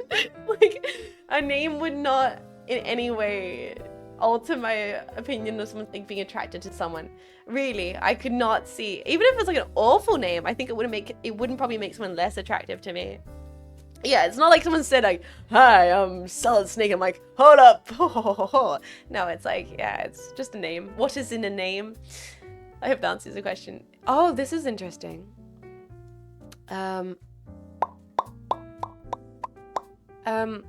Do you feel empty interacting with real life people? Wow. Oh, also this relates to the question beforehand, back behind then. Oh god. No. To answer the question, no. Some people, but in general, no. I think it's interesting for your brain to take one example of things and try and apply it to a group of things. Are there some people who I interact with where my brain's like, I'm not really clicking with this person, and maybe I'm not really feeling like engaged in this conversation. Empty is a strong word, but maybe I'm spaced out. Maybe something else is going on in my mind. Yes, but that I need to, when you feel that way, I think it's important to remind yourself that that's not indicative of real life, or that's not indicative of all social spaces. You just maybe haven't found a social space in which You found a dynamic in which it works. And I feel like I'm saying this because young me, maybe me in high school, maybe even me in periods of uni, would be sitting there at uni, like after study drinks, and everyone's like chatting and socializing, and I was just like there nursing a beer, being like, okay, this social situation is meant to be really great, but I'm just not here right now. And your brain starts thinking, oh god, that's because all social situations like this. But no, when I go to PAX and I hang out with the Vishayan girls, and that's an amazing social situation because they're like good friends who I get along with, and we're like actually having a great time.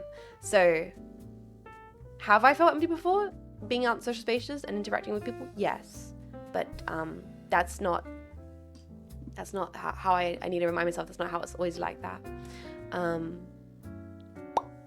If you were in a band, what instrument would you play? I think I'd be fucking cool if I played the drums, but I don't know how to play the drums. Either that or I'd be the punk singer. I'd be like, yeah, definitely different kind of groups and spaces that can make you feel different ways. Do you play guitar? I have a guitar. Can I play it? Nope. I learned guitar when I was in primary school, and I've completely forgotten it. Bass would be sick too. It'd be no, I won't. What are you proud of and don't often get to talk about?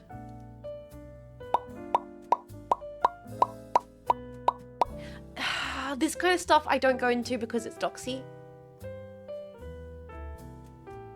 Once again, if I was a bit more inclined to be a little bit less kafabe and a little bit more open to sharing some life anecdotes, I would have some really funny stories or some really interesting things that have happened to me that I've just not got into.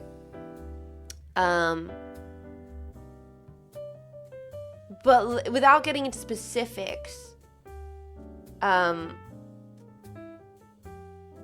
stuff in relation to like art that I've been able to work on, be involved in, and do that I think is pretty cool, or achievements I made in that space or like being recognized for being good at that, that kind of cool, but I can't speak about specifically. Cypher, thank you so much for 11 months of support. Thank you seriously so much. I genuinely appreciate that. About sharing the questions on stream, so people have like run and get water, something they know what point we're on. I want to do that in the future. At the moment, it's a bit hard to, because I'm kind of skimming through them and jumping back and forth. And also today's not the right day for it because I'm not awake. Today is not the right day for me to set that all up. But in the future, when I properly have the forms organized, I would like to. At the moment, there's now like 130 questions. So I don't know if I'll ever get through organizing these questions. The next question is ask me my feet size is. Fuck off. Okay. Are you able to say, oh no, without an Australian accent? Oh no.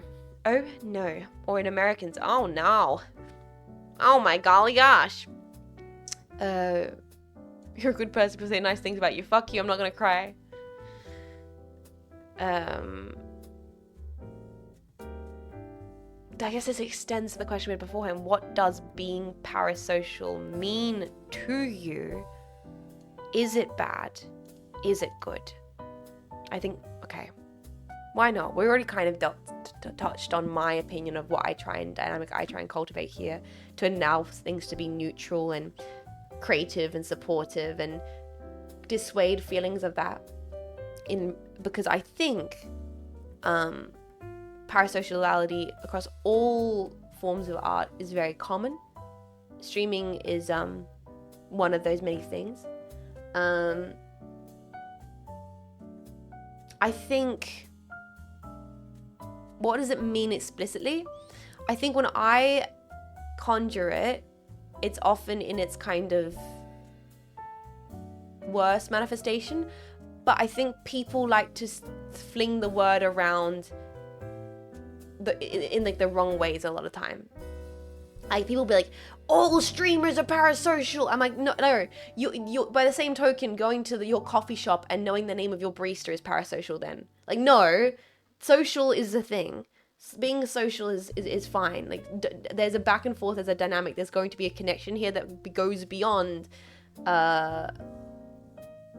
base kind of, the streamer doesn't know anything about me. It's like, no, I'm aware of this community. Of course, like, you know, after doing this for 4 years and interacting with a lot of you people, there's a certain sociality that happens. The third is Lombarda. That's the forbidden dance. Night, lads. Night, Ben Bolin. How you doing? Take care of yourself. Also, Cooks, take care of yourself as well. Thank you for hanging out. I think most people will be very open and understanding that in its extreme case, it's not health because in its extreme case, it's the same kind of fixation it's the same kind of manifested fixation someone would have IRL in a virtual space. Does that make sense? The same thing as being like obsessed with like a friend, a crush, a workmate, a colleague. If you're fixated on feeling like, if it would be toxic in an IRL environment, it's probably also the same in an online environment, and that's when it's bad. Yeah, does that make sense? But like, because it's essentially, you know, if you were like, yeah, if it becomes life consuming, that's problematic for anything. Except for me with coffee. That's not problematic, and I don't want to stop anytime.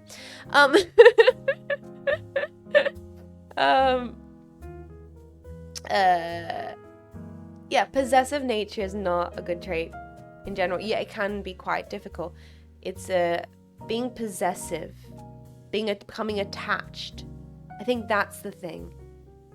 I think in general, I always strive to be fluid as possible, even with an idea. Like, I can find myself getting very attached to a project for a stream. This project needs to be done, and be like, and if it doesn't get done in the right way, being really attached to the idea of it being done perfectly, that can be a problem. You need to be open to flexibility. And so in any kind of state of mind, and that includes a streamer, a musician, a peer, like a friend, you know, that kind of toxic attachment of like, you know, that's gonna be bad across the board. And that's probably, you know, and that's the case where it's a bit much. And the worst part about it is people like to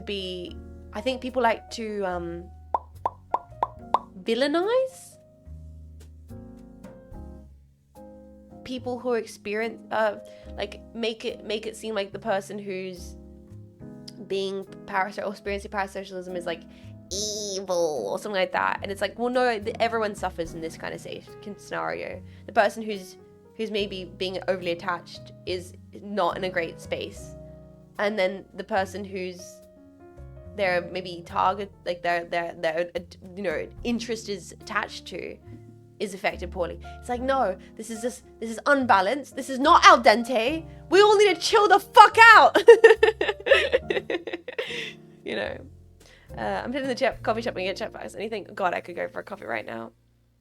Oh gosh. Let me see. So many questions have come in here, and I've really gotten overwhelmed. I don't know where to go here. Gotta go, but that's all good. Take care. Oh, Bill, thank you so much for hanging out. Thank you for 1,000 bits. That's incredibly generous. I seriously appreciate it. Apologize. Today's episode of the pod has been a little bit more sad. Or not sad, but more introspective and bluesy. But we're getting a lot of questions like this. So I hope this is okay. These are the questions you guys are asking. So hopefully it's okay that I'm answering them. Are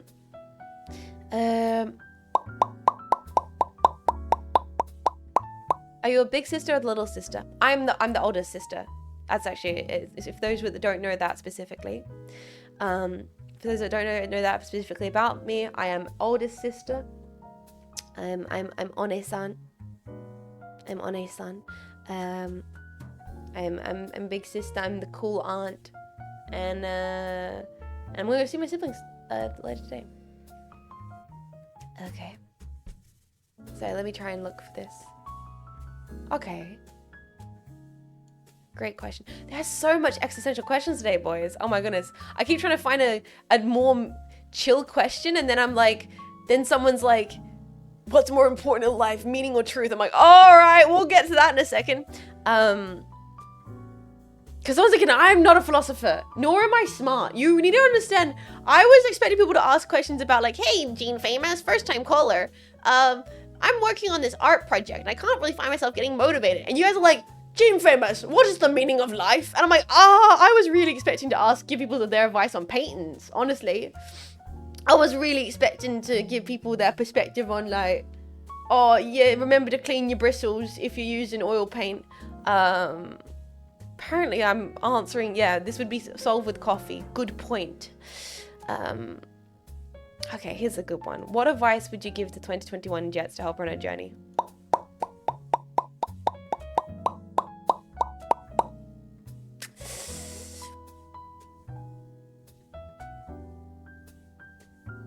I wish I learned sooner to be myself a little bit. I'm still learning to get better at that. When I first started streaming, there were a lot of cliches, and there's still a lot of cliches and expectations of specifically at the time, of how to be a VTuber. Like, specifically when I got into VTubing. So I felt like there was a way that people, you know, I wanted to make good streams and I wanted to be good at it. I wanted to do my best. I wanted to be a good, but didn't want to be a good streamer at first. I wanted to be a good VTuber. And I've been learning more and more and more how to be the best streamer I can be instead of trying to be the best VTuber I can be. So if I could give really one piece of advice to like 2021 Jets is like, try to be more Jets.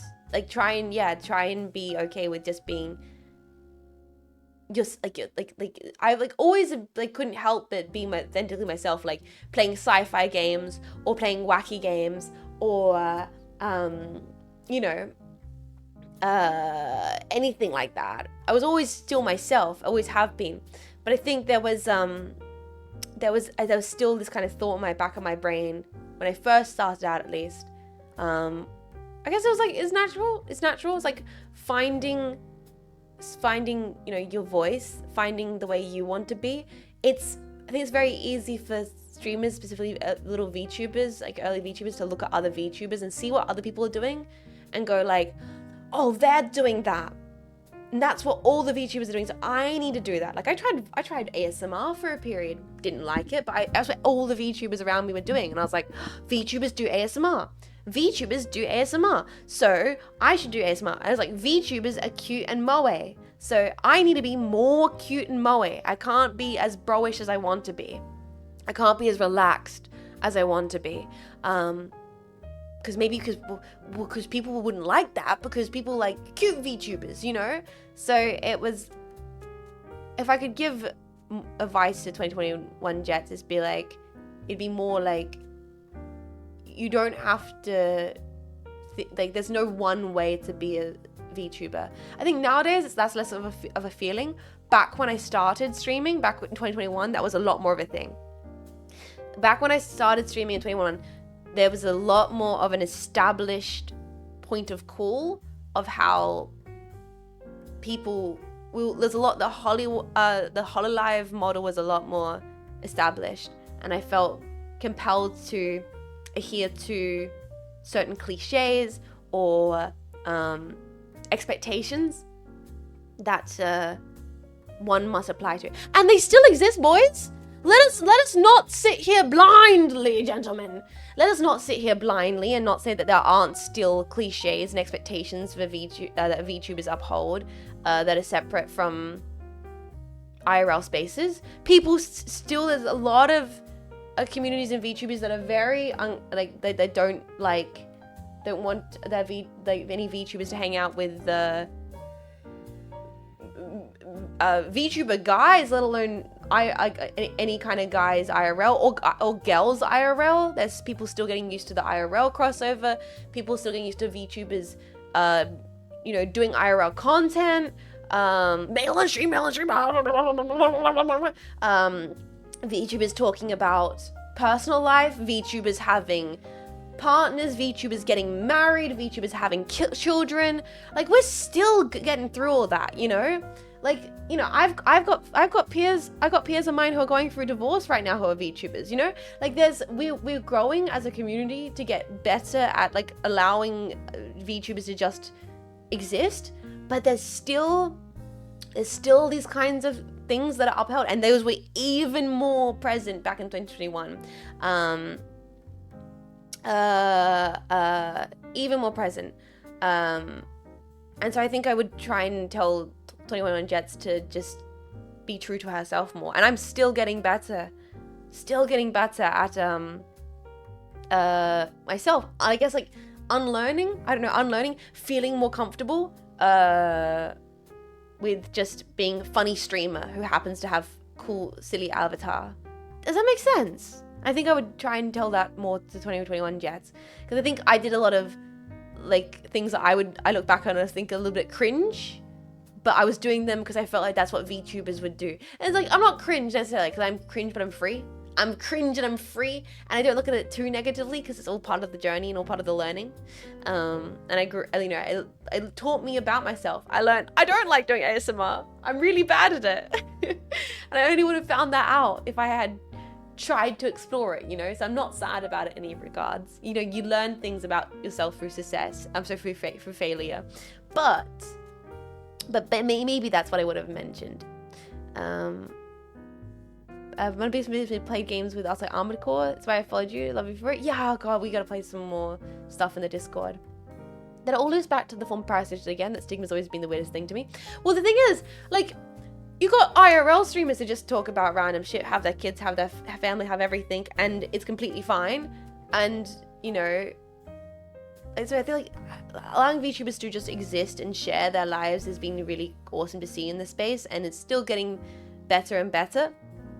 And so, yeah, I myself am getting better at growing about that as well. And I would try to tell younger Jets to be more open to just not trying to be a VTuber. If that makes sense. And that's all being said is that's not me dogging or docking the idol culture.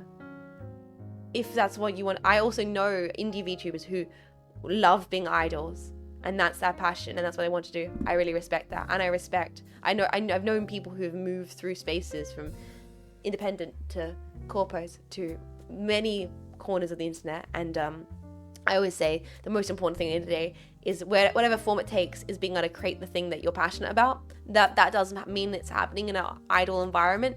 That's completely fine, because it means you get to do what you love, which is be with the community, be entertaining. But for me as nowadays, because I love independent streaming, I love that. It's super, learning to be just funny who happens to be an avatar has really been powerful for me. Or not powerful is not the right word I'm looking for, but it's been like a growing thing. I think we're set on idol culture for VTubers. We had to present themselves perfectly all the time. That's the thing. I think it's the maybe the one negative side of the idol thing is the perfect thing. And I think it continues to persist in the VTuber space. Can't get sick. Sorry, chat. I'm literally dying in the hospital, but I'm the worst, and I'll be back soon. Like, sorry, chat. My family member has literally dead and is in a terrible situation. But I'm so sorry. I have to go to like an actual family event. It's like and that's the kind of thing where no, her internet's down, she hates us. And so I think I'd try and give that advice to 2021 Jets. Question. You can ask the question at the form, okay? No cutting into the queue. I am barely working through the form. Sorry, I'm gonna have to, because I'm gonna get distracted by questions in the chat, and I'm barely working through the questions in the form.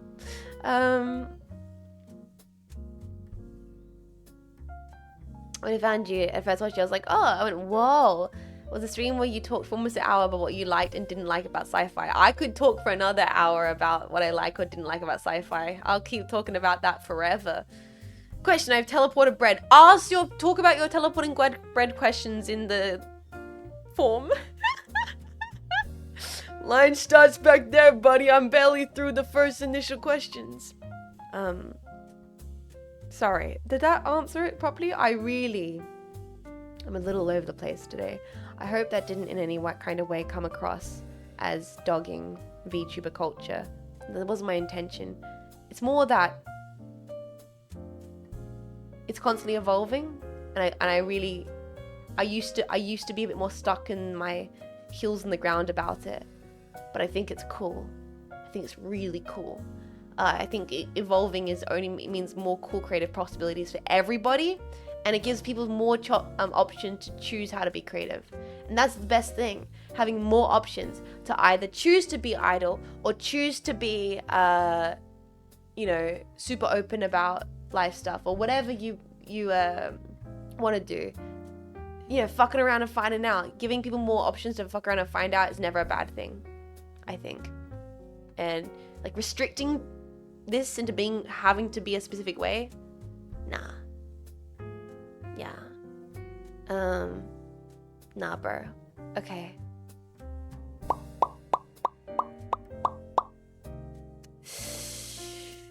In the jetpack merch ideas, something that's really small would be cute. I won't go into this into detail because I have a bunch of things mentally that I'm working on thinking about I can't share.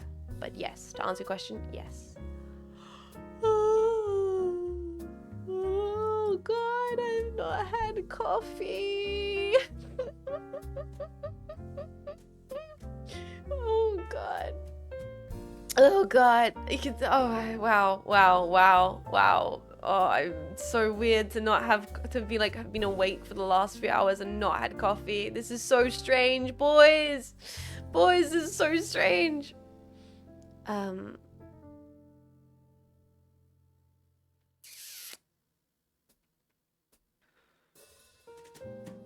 Sorry, I'm looking at the questions.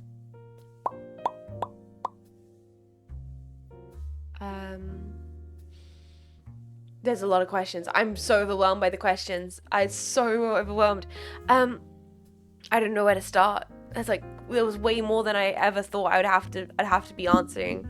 Way more. And so now I'm just like, don't know where to begin with it, because beforehand I had a kind of plan and there's just now heaps of them. I'm not complaining. Thank you so much for answering questions. I feel very honored that so many people wanted to submit questions and hear my silly opinion about things. So thank you, seriously, thank you. What's the first thing you'd do if you turned invisible? Be honest.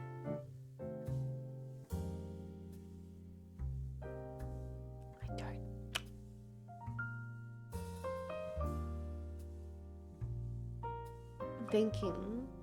I'm thinking.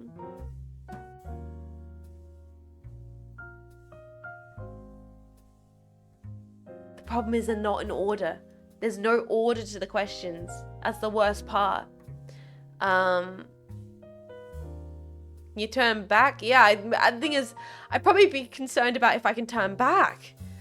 I mean, how the hell I'm going to stream? Weirdly enough, the first thing that popped in my head was like, go for a walk.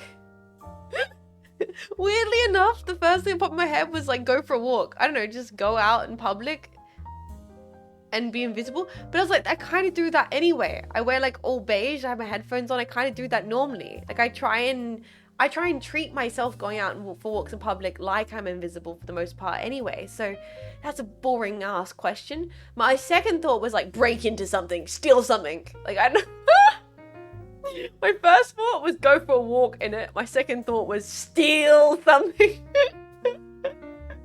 Like steal a painting, which I don't think is a good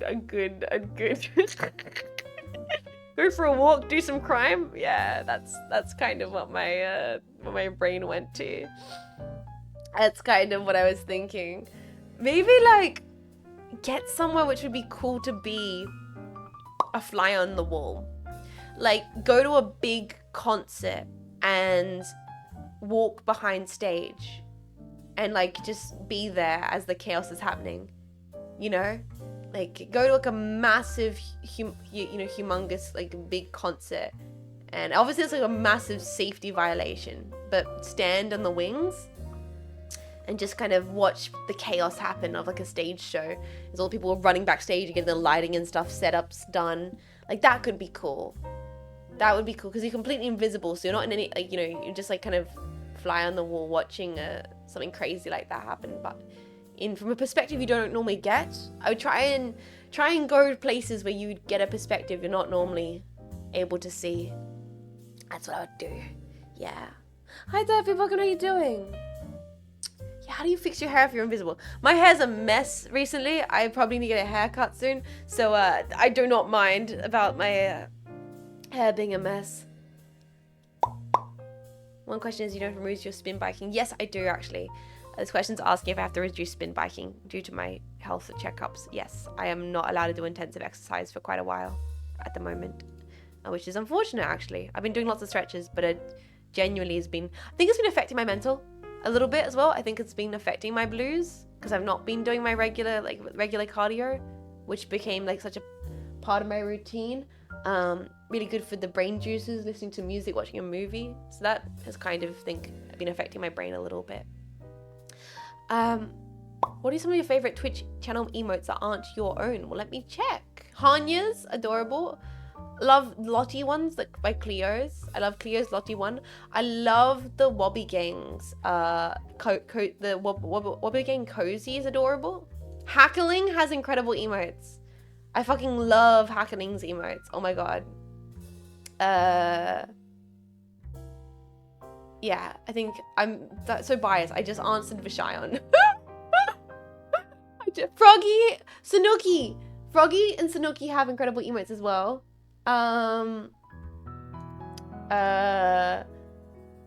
Yes, that's gonna be the answers. Half an hour walk when the weather allows. Did some leg exercise. Whole day upper legs were stiff. Oh damn, Derpy. Yeah, that's why I'm trying to go for walks. I'm allowed to go for walks. I'm allowed to go for walks, but not like intensive spin bikes. Oh, Jolly Winkle does have good emotes as well, but I think they look like jetpacks, so maybe I'm biased. Tobbs has really cute emotes. I love emotes in general. I love all of them. I like apart from the one Koki emote. I love every emote on twitch.tv apart from that one Koki emote, and you know what one I'm talking about. All right. Let me try and scroll through these. Yeah.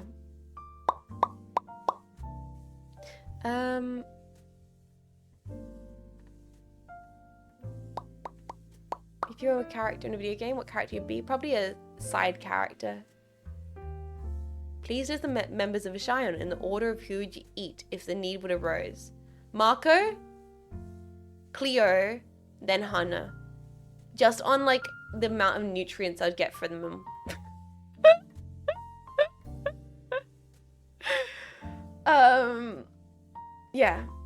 Yeah, like by height, because like Marco's biggest, she also has the most kind of like sustenance on her. So I feel like I'd get the most nutrition. And then Cleo, she's got muscle, so like she's lean.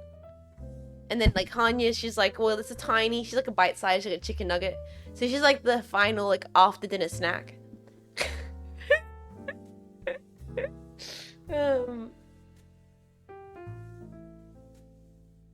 Do you feel a feeling of loneliness or emptiness when there's no one acknowledging you? This relates. I'll answer the question quickly because I kind of already answered this question earlier. No, I'm very, very good at being alone and not feeling lonely at all. In fact, I find a lot of comfort in just being like in a space where no one is acknowledging me, which sounds crazy as a streamer, I know, but it's how it be. All right, keep scrolling. There's so many questions here.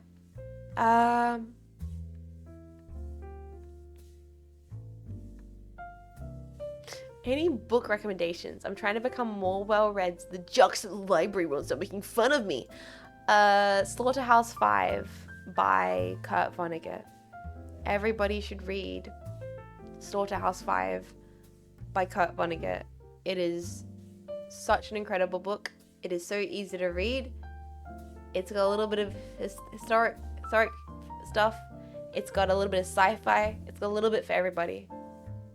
Just incredible. If you want my number one book recommendation, absolutely.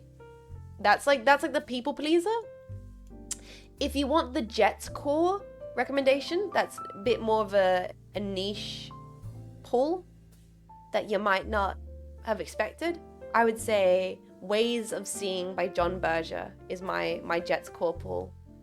If you want a book that's kind of going to change the way you see things, it's an arts essay, so it's not for everyone. Unlike Slaughterhouse-5, which is for everybody. Ways of Seeing is not for everybody, but I think it's a very, very good book to read. I've read it about 2-3 times now.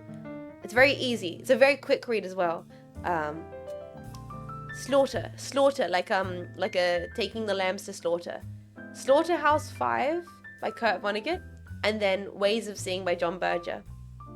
Are my book recommendations. Marco, how you doing? Welcome in. Welcome into the stream. Welcome in. I read House of Leaves. I have not. Is that the one by Walt Whitman? No, that's a different one, right? That's suggested. I'm thinking Leaves of Grass by Walt Whitman. I've read half of Leaves of Grass by Walt Whitman, but I've not read the entirety. And I've had House of Leaves on my to-read list, I think, for a little bit. Have you ever wanted to go to conventions like Docomi, considering how far they're from Australia? I can't be answering questions in the chat. I can't be answering questions in the chat. I can't be answering questions in the chat. I need to answer questions only in the form, otherwise I'm gonna get sidetracked. But yes, I would like to go to some more conventions nowadays. I've only had the chance to go to like 3 conventions in my life, and most of them were last year. Wait, did she call Shimada Marco? Shimako? Wait, what? Oh, I'm so sorry, Shimada. I have not had coffee this morning. I'm not allowed to have any caffeine because I'm getting a blood test done after stream. I'm so sorry. I'm so sorry. Marco. Shimamamamamamamako. Shimada, you're great. I'm so sorry. What if Shimada was orange? My brain is slowly slipping. We might only have time for like another few minutes of questions. I'm gonna be honest, boys. I think I need to go get my test done before I completely fade. Shimako Tiger. Shimada, you're great. I'm so sorry.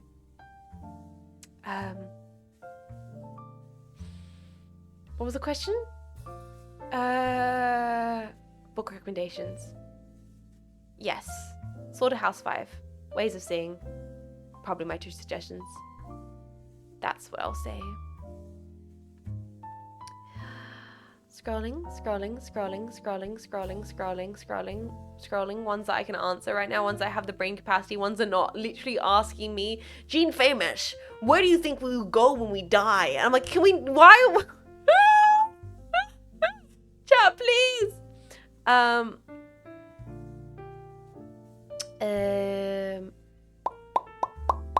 Here we go.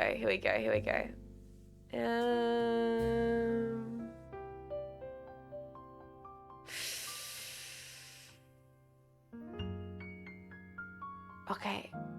Jets. Okay, short time listener, first time caller. I started drawing this year. Hell yeah, dude. This is the question I thought most of the questions were going to be like this. I started drawing this year and I'm enjoying it, but I want to get better at drawing faces and people. Any pointers and tips? Yes, this is the kind of questions I thought I'd be answering. A lot more of questions about Art. Wow, the longer I talk, the more my brain is completely turning off. I have not had to experience this in years. You're telling me there's people out here raw dogging life without caffeine?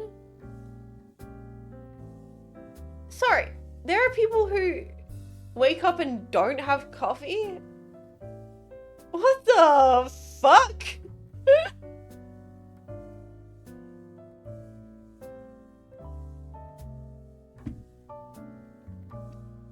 Nah, I'm not convinced. I'm not convinced. Normally you just get enough sleep. What? Sometimes I do, sometimes I don't. I wouldn't even drink coffee. I didn't like the smell of it. Dude, I love the smell of coffee. This is crazy. Sorry. Pointers for drawing faces, people, pointers and tips. Well, I mean, obviously, I'm not going to give you the cliche of just draw forehead. You know that already. You've already started drawing. Hell yeah, incredible. If you want to get better at drawing faces and people is a whole other different can of worms. That's like body, limbs and stuff. Faces, actually, there's quite scientific method that helps you get better at drawing faces. You can actually study drawing. If you really want to focus specifically on technique, you can. When it comes to faces, you can. Genuinely building things up from the ground up are really helpful. Breaking things into basic shapes, triangles, squares, lines, learning the core spaces between things, the way that the eyeball lines up with the corner of the mouth, the top of the ears, the top of the eyes, the bottom of the ears with the nose, the way that the nose is a triangle, and you break that down, the eyes into squares, finding out where the bones are in the cheeks and the jawline, finding out whereabouts, how far the molars go out. Like, all these things actually can help you with drawing faces. They're not essential, but like, if you want to approach it from that perspective, that can actually help you. And I remember doing that when I was younger, getting into drawing. You really succeed by breaking things down into their core components before we're getting into details. I know when you're getting into drawing and you're wanting to draw things like faces and bodies and stuff, you really want to get in with like the tiny pencil and do every single wrinkle and eyelash and every single iris and everything. That's so easy to get carried away with. That's a lot of fun. But if you really want to know your fundamentals, breaking it down into basic lines and shapes is what you want to do.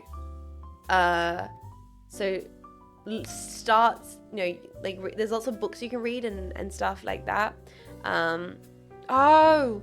What's the one I have? I have a book that would be really good. I think it's like called like On Painting by William something. I can't remember the name of it.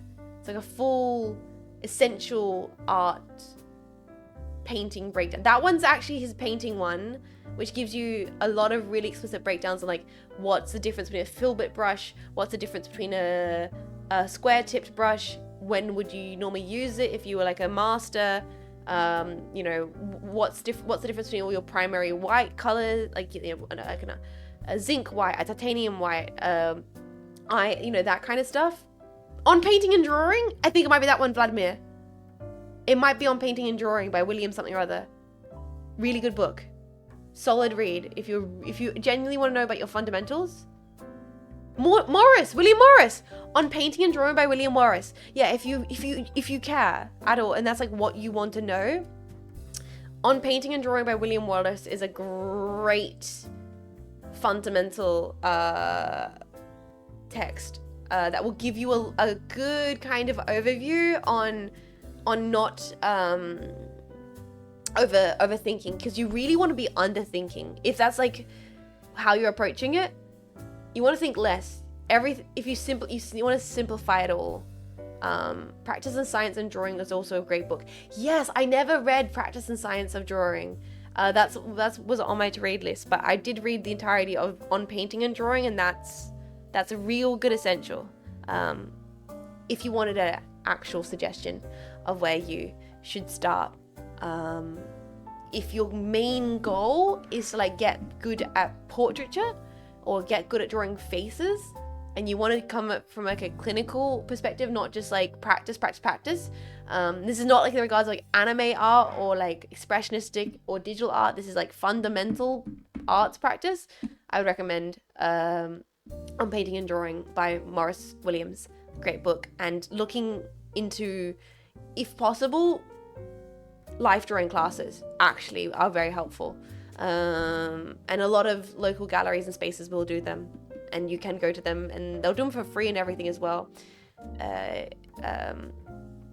Life drawing classes are quite beneficial if that's how you want to approach it from that perspective. Other than that, practice is going to be your best friend.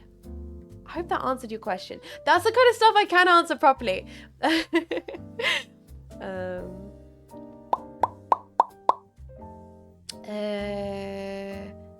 Oh, here we go. I've always wondered, Jets, how much of a robot are you? Are you like a cyborg, a full machine? Can you take your arms off? Do you run programs to make you good at video games? I want to answer this question. I will actually answer it with a pause in the regards of hold off. The law site will hopefully answer all your questions better than I could right now. So be patient.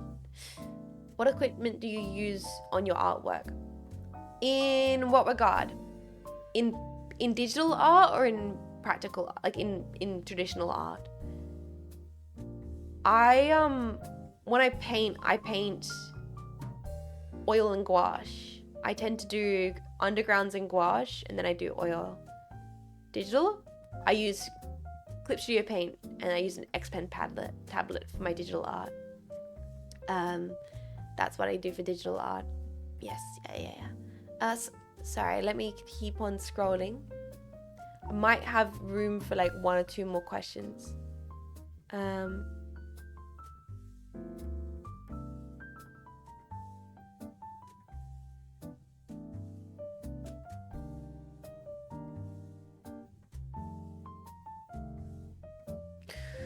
That question's too philosophical. I'm so sorry. I'll have to put a pin in that one. That's too philosophical. I want to answer that, but I don't know if I can have the brain capacity to answer that right now.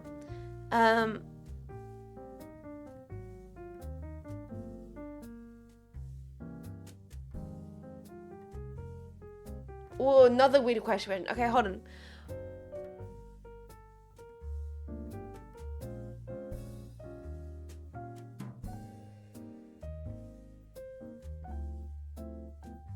Wait, one day you're told you have a 1 week friend versus being alone only. In this scenario, you can only have one friend that could ever be made versus you will be alone forever. Which would you pick? One friend or being alone? I think I'd be fine with one friend. I think that's all I would. I mean, I'd be sad to not have more friends, of course, but I think I would rather just like have one friend I could check in. And I feel like they could check in with, right? And then I would have like a lot of acquaintances, right? I think I'm fine with that. I think a lot of people in life tend to only really have one, what is it called? Bosom friend? I remember this from Anna Green Gables. Or like kindred spirit, like the concept of that. Like a lot of people only have like one or two friends that they're like actually really good friends with, like a buddy, like a real buddy, a bosom buddy. Exactly. So I think I'd do that. That's probably clear what I'd go with. Unlimited bacon and no video games, unlimited video games and no video games. Kind of how it felt. But thank you for the question.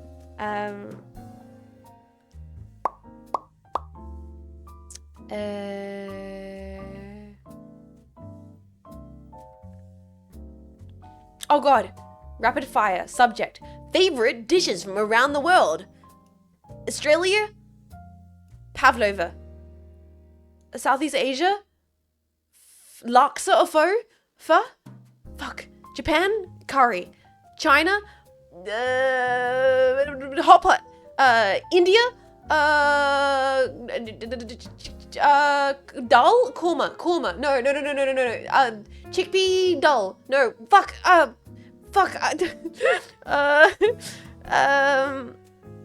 Also curry. Yeah. Also, I love curry. I like curry. Persia? I don't think I've ever ate anything from Persia. Like Eastern Europe. I was gonna say like soup. Like I like soup. This is a lot of the answers gonna be like soup. If the location has curry, we're picking curry. Europe, that's pretty broad. Like that could be like pasta, pizza. It could be anything. Africa? I've never had any food from Africa. North America, burger. South America, burger. Thanks. Please hydrate. Okay, I'm gonna hydrate. Not true. Can I say chilaquiles for South America? I love chilaquiles. It's really good. Oh, or like, wait, where do they do the thing where they put the eggs in the tomato sauce? I love that too. That's Mexico. Chilaquiles is great. I so poorly answered this. I hope that was okay. Let's keep scrolling. Bowl rant. We talked about that. Hi Jets, I'm looking to hear you talk about the best coffee you ever had. Really go in detail about the flavor, the texture, the pour of it, and definitely think about a nice hot pot of coffee ready for you. Steam it in the morning when you wake up. Yep, nice pot of coffee.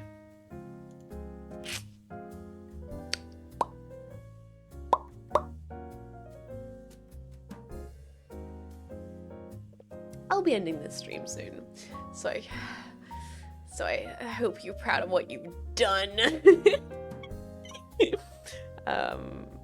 Cruel. Hi Jets. Hi. How does it feel to have gone from looking up to VTubers as your Oshis? It's now being the Oshi for VTubers yourself. And if anyone still inspires you today, who would that be? Whether it's your Oshi or someone who just sparks ideas and motivates you. Doesn't necessarily be a VTuber. First of all, doesn't seem real. Don't genuinely believe that to be real. Like, there has been some VTubers that say, like, I've inspired them, and I just... Did I answer this already? Pinch myself, honestly. Because I don't really look at myself as an inspiration or an idol or a influencer. I see myself very much as like a peer in this space. I think I see myself as like a peer, as a co-worker. I'm always taken aback by that because I hope that means that those people don't think they can't reach out to me. You know, like I'd want to be seen as a person who's a bit more approachable. Like if people see me in this space and they're like, hey, I need help with something or a good idea, they could feel comfortable to actually reach out to me and get like as a peer. If that makes sense. Whereas like being as like someone's like Oshi or the idol makes me feel like I'm just a dude, man. I'm just a bro dude. Like, you know, that's a bit like I'm not worthy of all that. Thank you. Like I really am not worthy of that though. I'm just out here working my own streams out, one stream at a time. But I'm very, very grateful. And of course, there are people who inspire me. But that's the thing, like, I jokingly always say that Piki's my Oshi, because she totally is. But more so, Piki's like a peer who I respect and admire. And likewise, Shimada, KK, like, I feel like the people who inspire me now are the people who I surround myself with. And they are my Oshis. Like, all the Shine are my Oshis. But, like, I don't feel like saying that because they're more just kind of people around who inspire me, who I want to work with and I want to inspire as well. I think that's a good way to respond to that. Sorry, what else do you... They're all my Oshis in their own kind of way. I'm just a dude, bro. I'm just a bro dude. Hey, Jets. Just want to say you're amazing. Okay, you can't be saying nice things right now. Amazing. Do great work. Keep my spirits up. I try, man. I know life gets rough at times. Things out of your control happen. Don't let you down. Doing my best. Don't worry. Chugging on. Understand you want to be happy. Don't feel like you're letting us down, because it's not the case. It's all good. I know, even if I can be in my head a little bit. Paxton chat. Duncan knows what you did.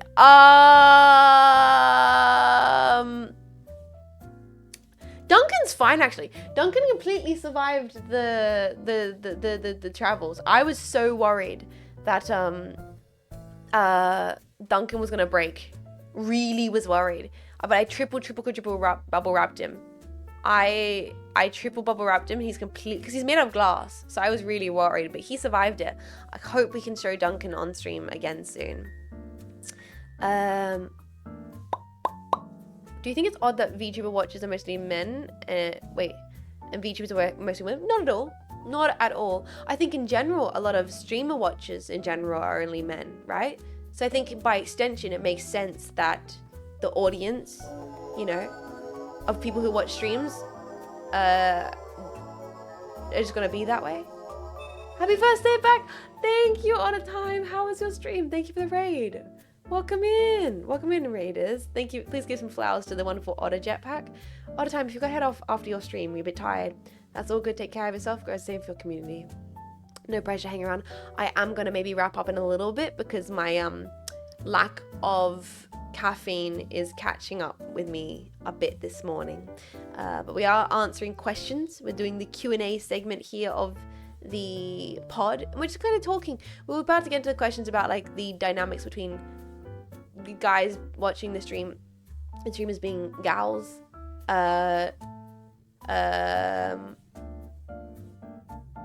Didn't you just have this look back? Yes. My bro is doing research. He's out on the fields doing investigative journalism. He's asking around the towns. Holy. He's got the freaking Vox Pod mic out. The people must know. They must know.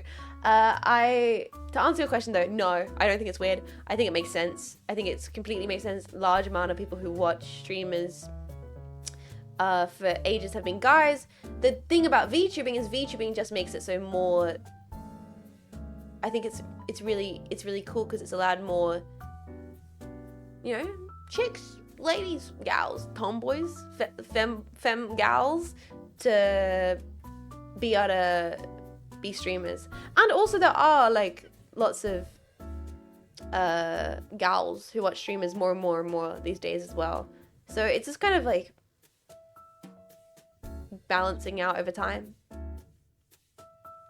Hey Jess, a quick question. What's this? Howdy TK, welcome. How you doing? Next question.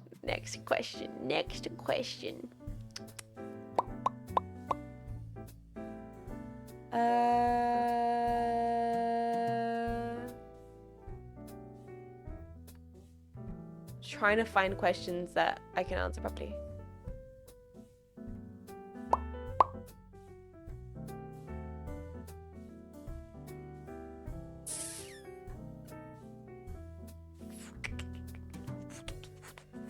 Okay, interesting question. We can get into this. Cooking, which is a hard question to get into, considering I am currently having to fast for tests, so I'm very hungry. Hi, hello, good morning, big dog Jean Faymas. Thank you. As a home cook, I've always relied on YouTube online as a guide and mentor for most of my cooking. What pushed me to try cooking myself was into binging with Babish and Adam Ragose. Anyway, what I wanted to ask is, who is your main inspiration or motivator to start cooking? Do you have anyone you want to recommend to any of the cook packs at home? Great question. Or any dish you like to recommend? Please yap your thoughts. P.S. Also, I would honestly recommend Andy Cooks. Yes, Andy Cooks is great. On YouTube, you would love him. Sincerely, Clit's Wonder. Andy Cooks is the one who's the Australian, who was the chef, right? Right? Julia Childs. I mean, I do like Julia.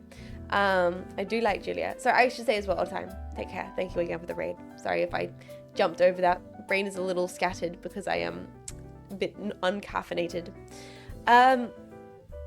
I, first of all, 1000% get massive inspiration from YouTubers for cooking. A massive inspo. I love the New York Times cooking channel. If I could recommend one thing, absolutely adore the New York Times cooking channel. Basically, they compile some of the best YouTube cooks and bring them on for specific episodes. And some of my regular dishes that I've cooked recently have been from that. In the past, it was like Bon Appetit. And then in general, I still have a few staple recipes from Bon Appetit, back when that was like, you know, a thing that people watched regularly. Marco Pierre, genuinely reading Anthony Bourdain's autobiography shifted my perspective about cooking quite a bit and got me to appreciate it in a different way. But I've also, I should state that I've always cooked. They've always let me cook Jetpack. Well, when I was younger, so I'm the oldest, my mum would work full time, and so I would end up cooking for my siblings. It's like there's never a time where I wasn't a home cook. And I'm very good at just kind of making up recipes on the fly. I can basically put together anything that's edible from nothing in my kitchen pretty easily. Like last night, I literally made like a Franken stir fry because I had like kimchi I needed to use up. I had some like veggie sausages I needed to use up. And I just kind of, you know, put it together. You know, I can definitely do that. Though I know it's not going to be as good as following a recipe. And sometimes following a recipe is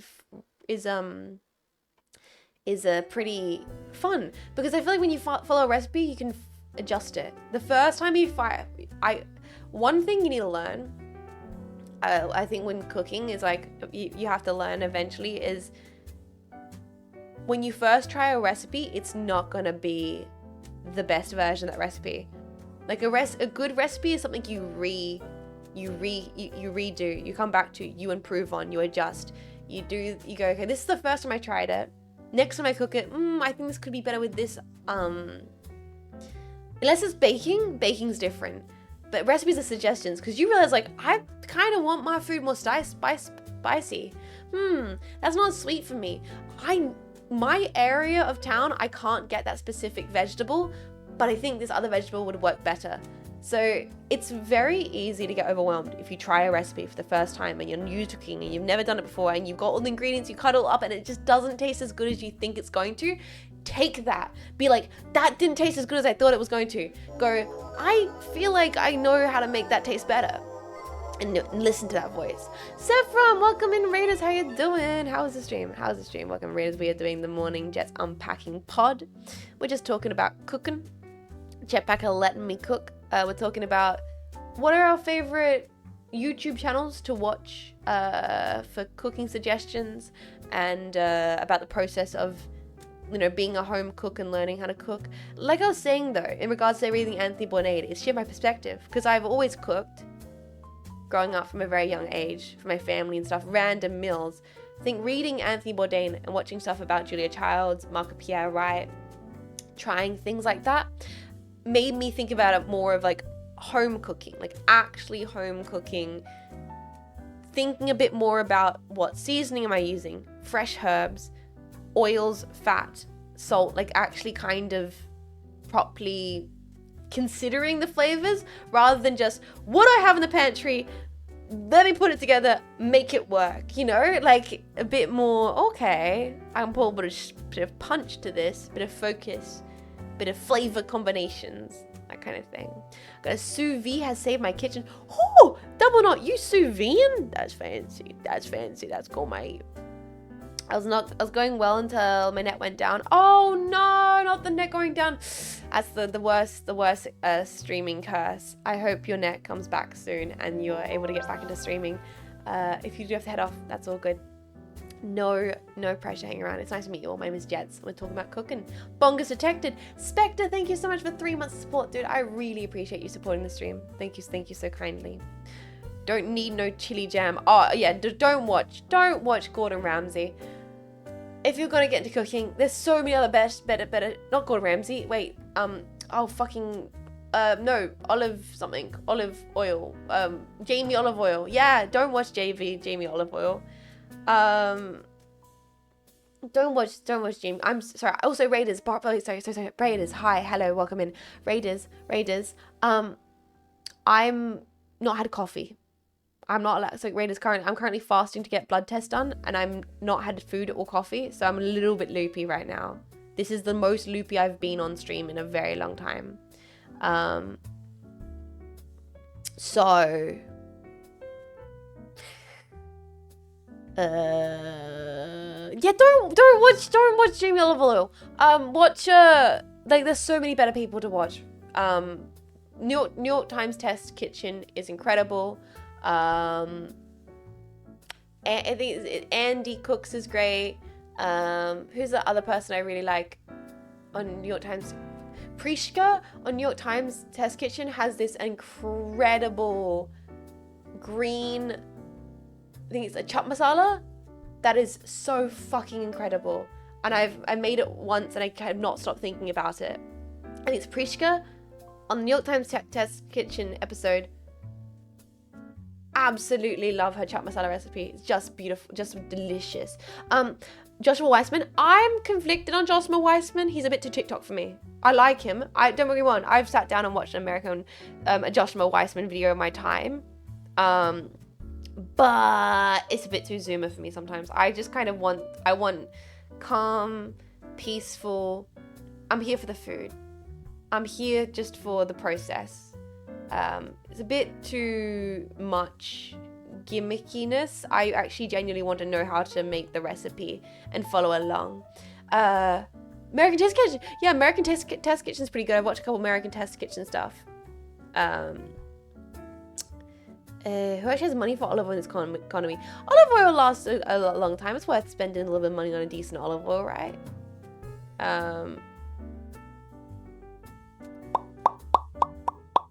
What's Matokskis? I've never heard of that. But yeah, Justin Weissman, like, same with Babish, actually. I like Babish. I like Justin Weissman, kind of. But they're too gimmicky for me. If I'm actually going to watch a cooking channel, like a cooking video, I'm going to watch, like, New York Times Test Kitchen, the American Test Kitchen.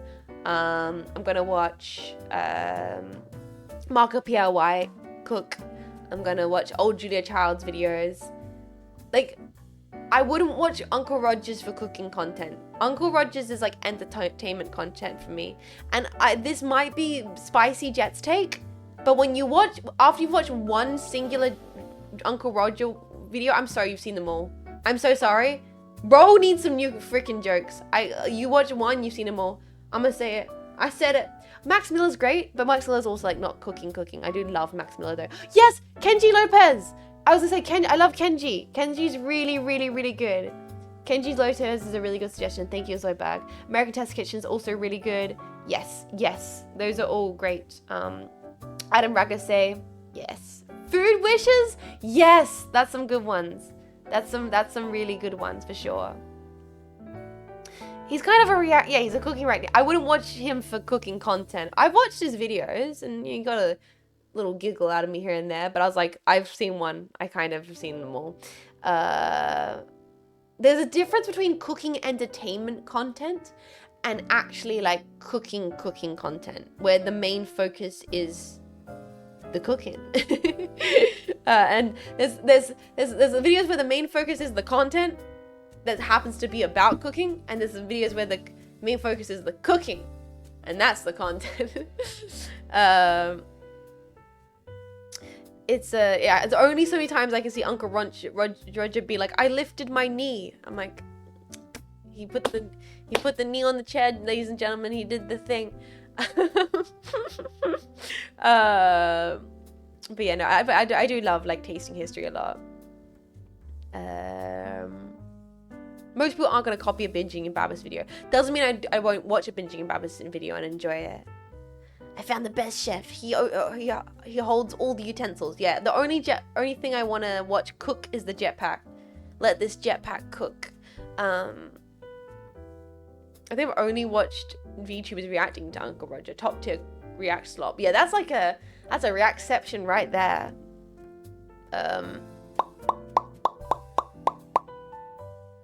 Let me drink some more water. I need to hydrate more. I'm not hydrating enough for someone who's fasting.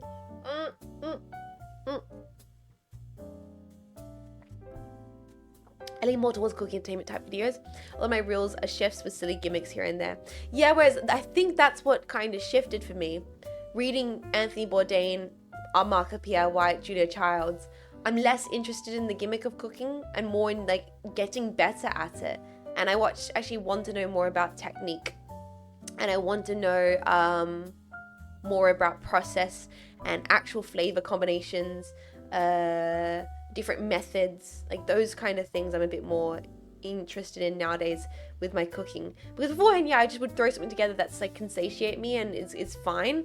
Nowadays I'm like, oh, I never thought about adding like citrus. Oh, I've never thought about adding celery leaves to my salad. I've always just cut celery down, but you're telling me that celery leaves have a lot of good flavor? I would never have known that if I hadn't watched this one cooking video. Like, hey, you could add, actually using the leaves of the celery are really good for salads. I'm like, oh, that's really wonderful. Or for me, it's like learning different chefs with different culinary backgrounds, learning, spicing, toasting my spices if I'm doing Indian cooking, or what kind of sauces are essential for Asian style cooking. Don't get the quality, tamari, and when to use it. Only use sesame oil for seasoning. Don't cook with it. If you do cook it, do cook with the low temperature. Like actual tips like that. Those are the things I'm a little bit more engaged with, and trying to watch channels who do those, have those kinds of focus. That's kind of what I'm kind of interested in when it comes to cooking things. But yeah, I would genuinely recommend New York Times Test Kitchen. I adore it. And through that, you find like people like Kenji Lopez and stuff. They have like little segments on that, which I enjoy. And you can go to their channel and watch more of their things. I like those medieval cooking channels. I also do like those, but I'm not going to be cooking a fucking ox tongue. One good channel is Sorted Foods for entertainment and getting ideas and dishes with a sprinkle of learning. Sorted Foods. I think I recognize that name. I think I might have watched them back in the day. There's those British geezers. Yeah, those British geezers. Yeah. I've not watched this in a very long time, but I remember watching Sorted Foods back in the day. Yeah. They're good. They're good. They have a little bit of gimmick, but they do actually teach you a lot. Because it's like the thing is, one of them's a chef, and the other them are like normals, so they actually are learning about the world of cooking, from what I remember back in the day. But I have not watched it in a long time. Let me try and see.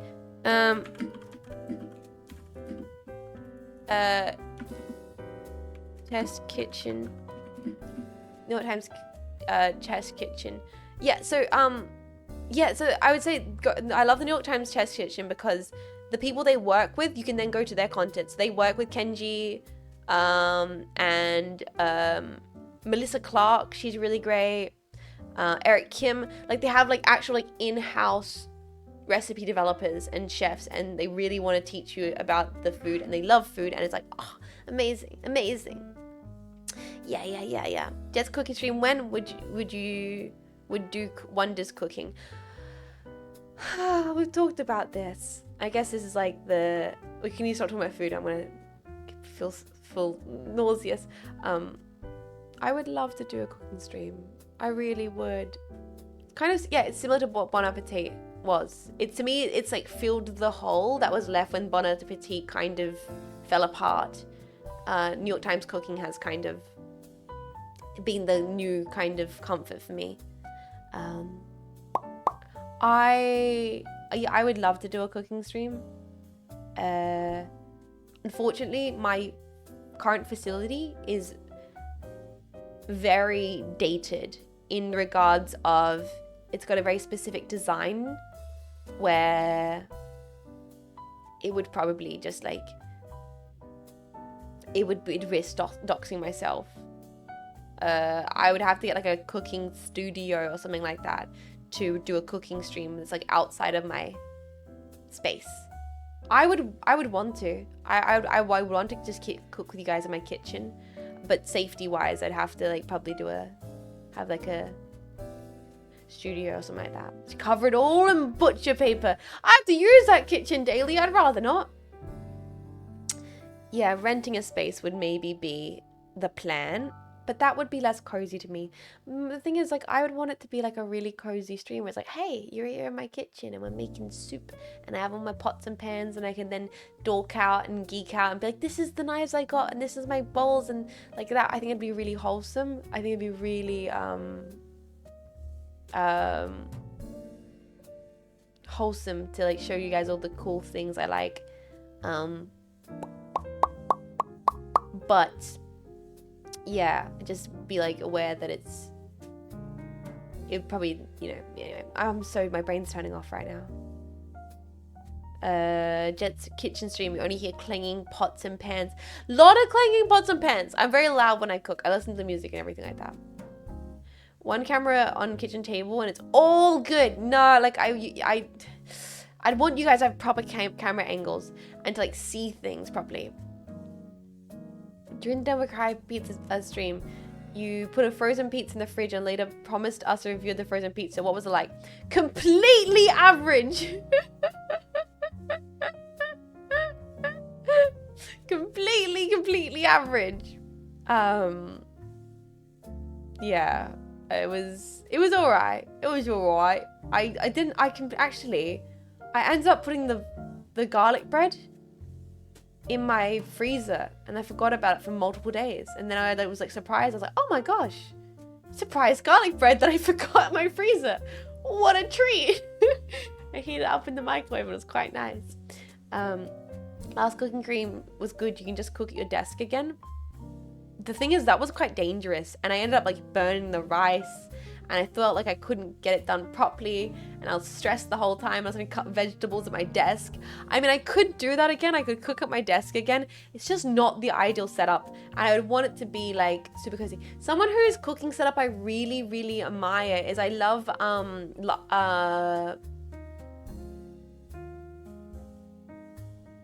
oh God. Chat. She's New Zealander. She's goth. And she's cool, and I can't think right now. My brain's turning off. Lena! I really love Lena.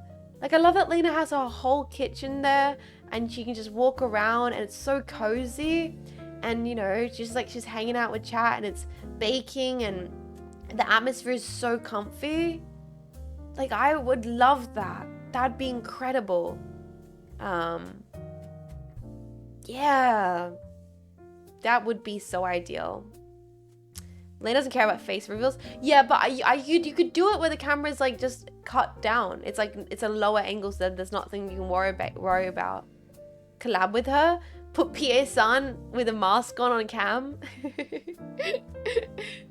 That'd be crazy. But yeah. Yeah, like the Sweet-chan camera. Unfortunately, I'm just in a very specific location. PA-san with a jetpack mask? Yeah, it'd be great. Yeah, exactly. All right, boys, I'm sorry. We might have to call the pod at 3 hours today. Just because I'm feeling very out of it this morning without the caffeine and I need to go get tests done. And then I'll be back later in the week. Thank you for hanging out with today for this it was like impromptu because I wanted to hang out a little bit this morning, talk about stuff. Probably was a little bit too tired to answer the questions about the existential realities of life, but maybe for the next pod I'll be more on the ball and I can get really into those more specific questions. But thank you for hanging out. We will find someone to raid. Some of you guys can send your jetpack support. And then in regards to schedule, hopefully, if everything goes good, with the plans that are happening and we can get it all sorted, schedule will go live tonight, and hopefully in the schedule there'll be a cool little announcement for an event happening later in the week that you guys can look forward to. It's gonna be very cool. I can't wait for that stream. Time to raid Germa. Yeah, fuck it. We'll raid Germa. We're not gonna raid Germa. We're not gonna raid Germa. Who is live? But yeah, seriously, thank you guys for hanging out today for a completely out of it Jets. We're gonna read Sylvie. We're reading Sylvie. She's doing mech break beta. We're gonna read Sylvie. Thank you guys so much for hanging out today. And being so understanding recently with how things have been going with me. Wish me luck on my blood test. I'm going to try not to pass out. We're going to raid Sylvie. You can hit the raid message if you'd like to. I know it was a short one. Hopefully we'll be back to standard normal streams sooner rather than later. Have a lovely, a wonderful, wonderful, a brilliant, brilliant. And until next time, boys, just in case I don't get to see you next time, that's all good, because at least this time I get to say jetpack jetting out. This has been a wonderful way to wake up this morning. I really mean it. Although I have felt a bit dazed and confused, it's always nice talking with you all in the morning. And I'm very happy we got to do another episode of the Unpacking pod with you all today. And I'm really happy that you all are appreciating it. And I'm feeling myself getting a little bit overwhelmed and emotional. Yeah, just a little bit. I'm glad we're going to the raid. I'll try and compose myself. Yeah,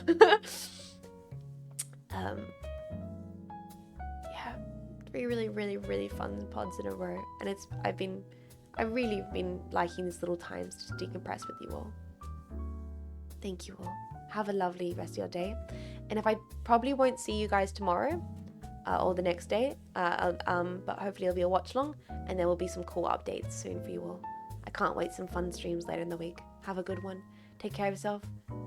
If you are enjoying your coffees, enjoy your coffees to your max. I'll see you around. Thank you for hanging out at the Unpacking pod today with me. Thank you for unpacking things with me today. Bye all. Goodbye. Goodbye. Bye. Seriously. Serious appreciations. Have a good one. I'll see you guys next week for more unpacking. This has been a Cynapse Inc. broadcast. Cynapse Inc. linking you with a safer tomorrow.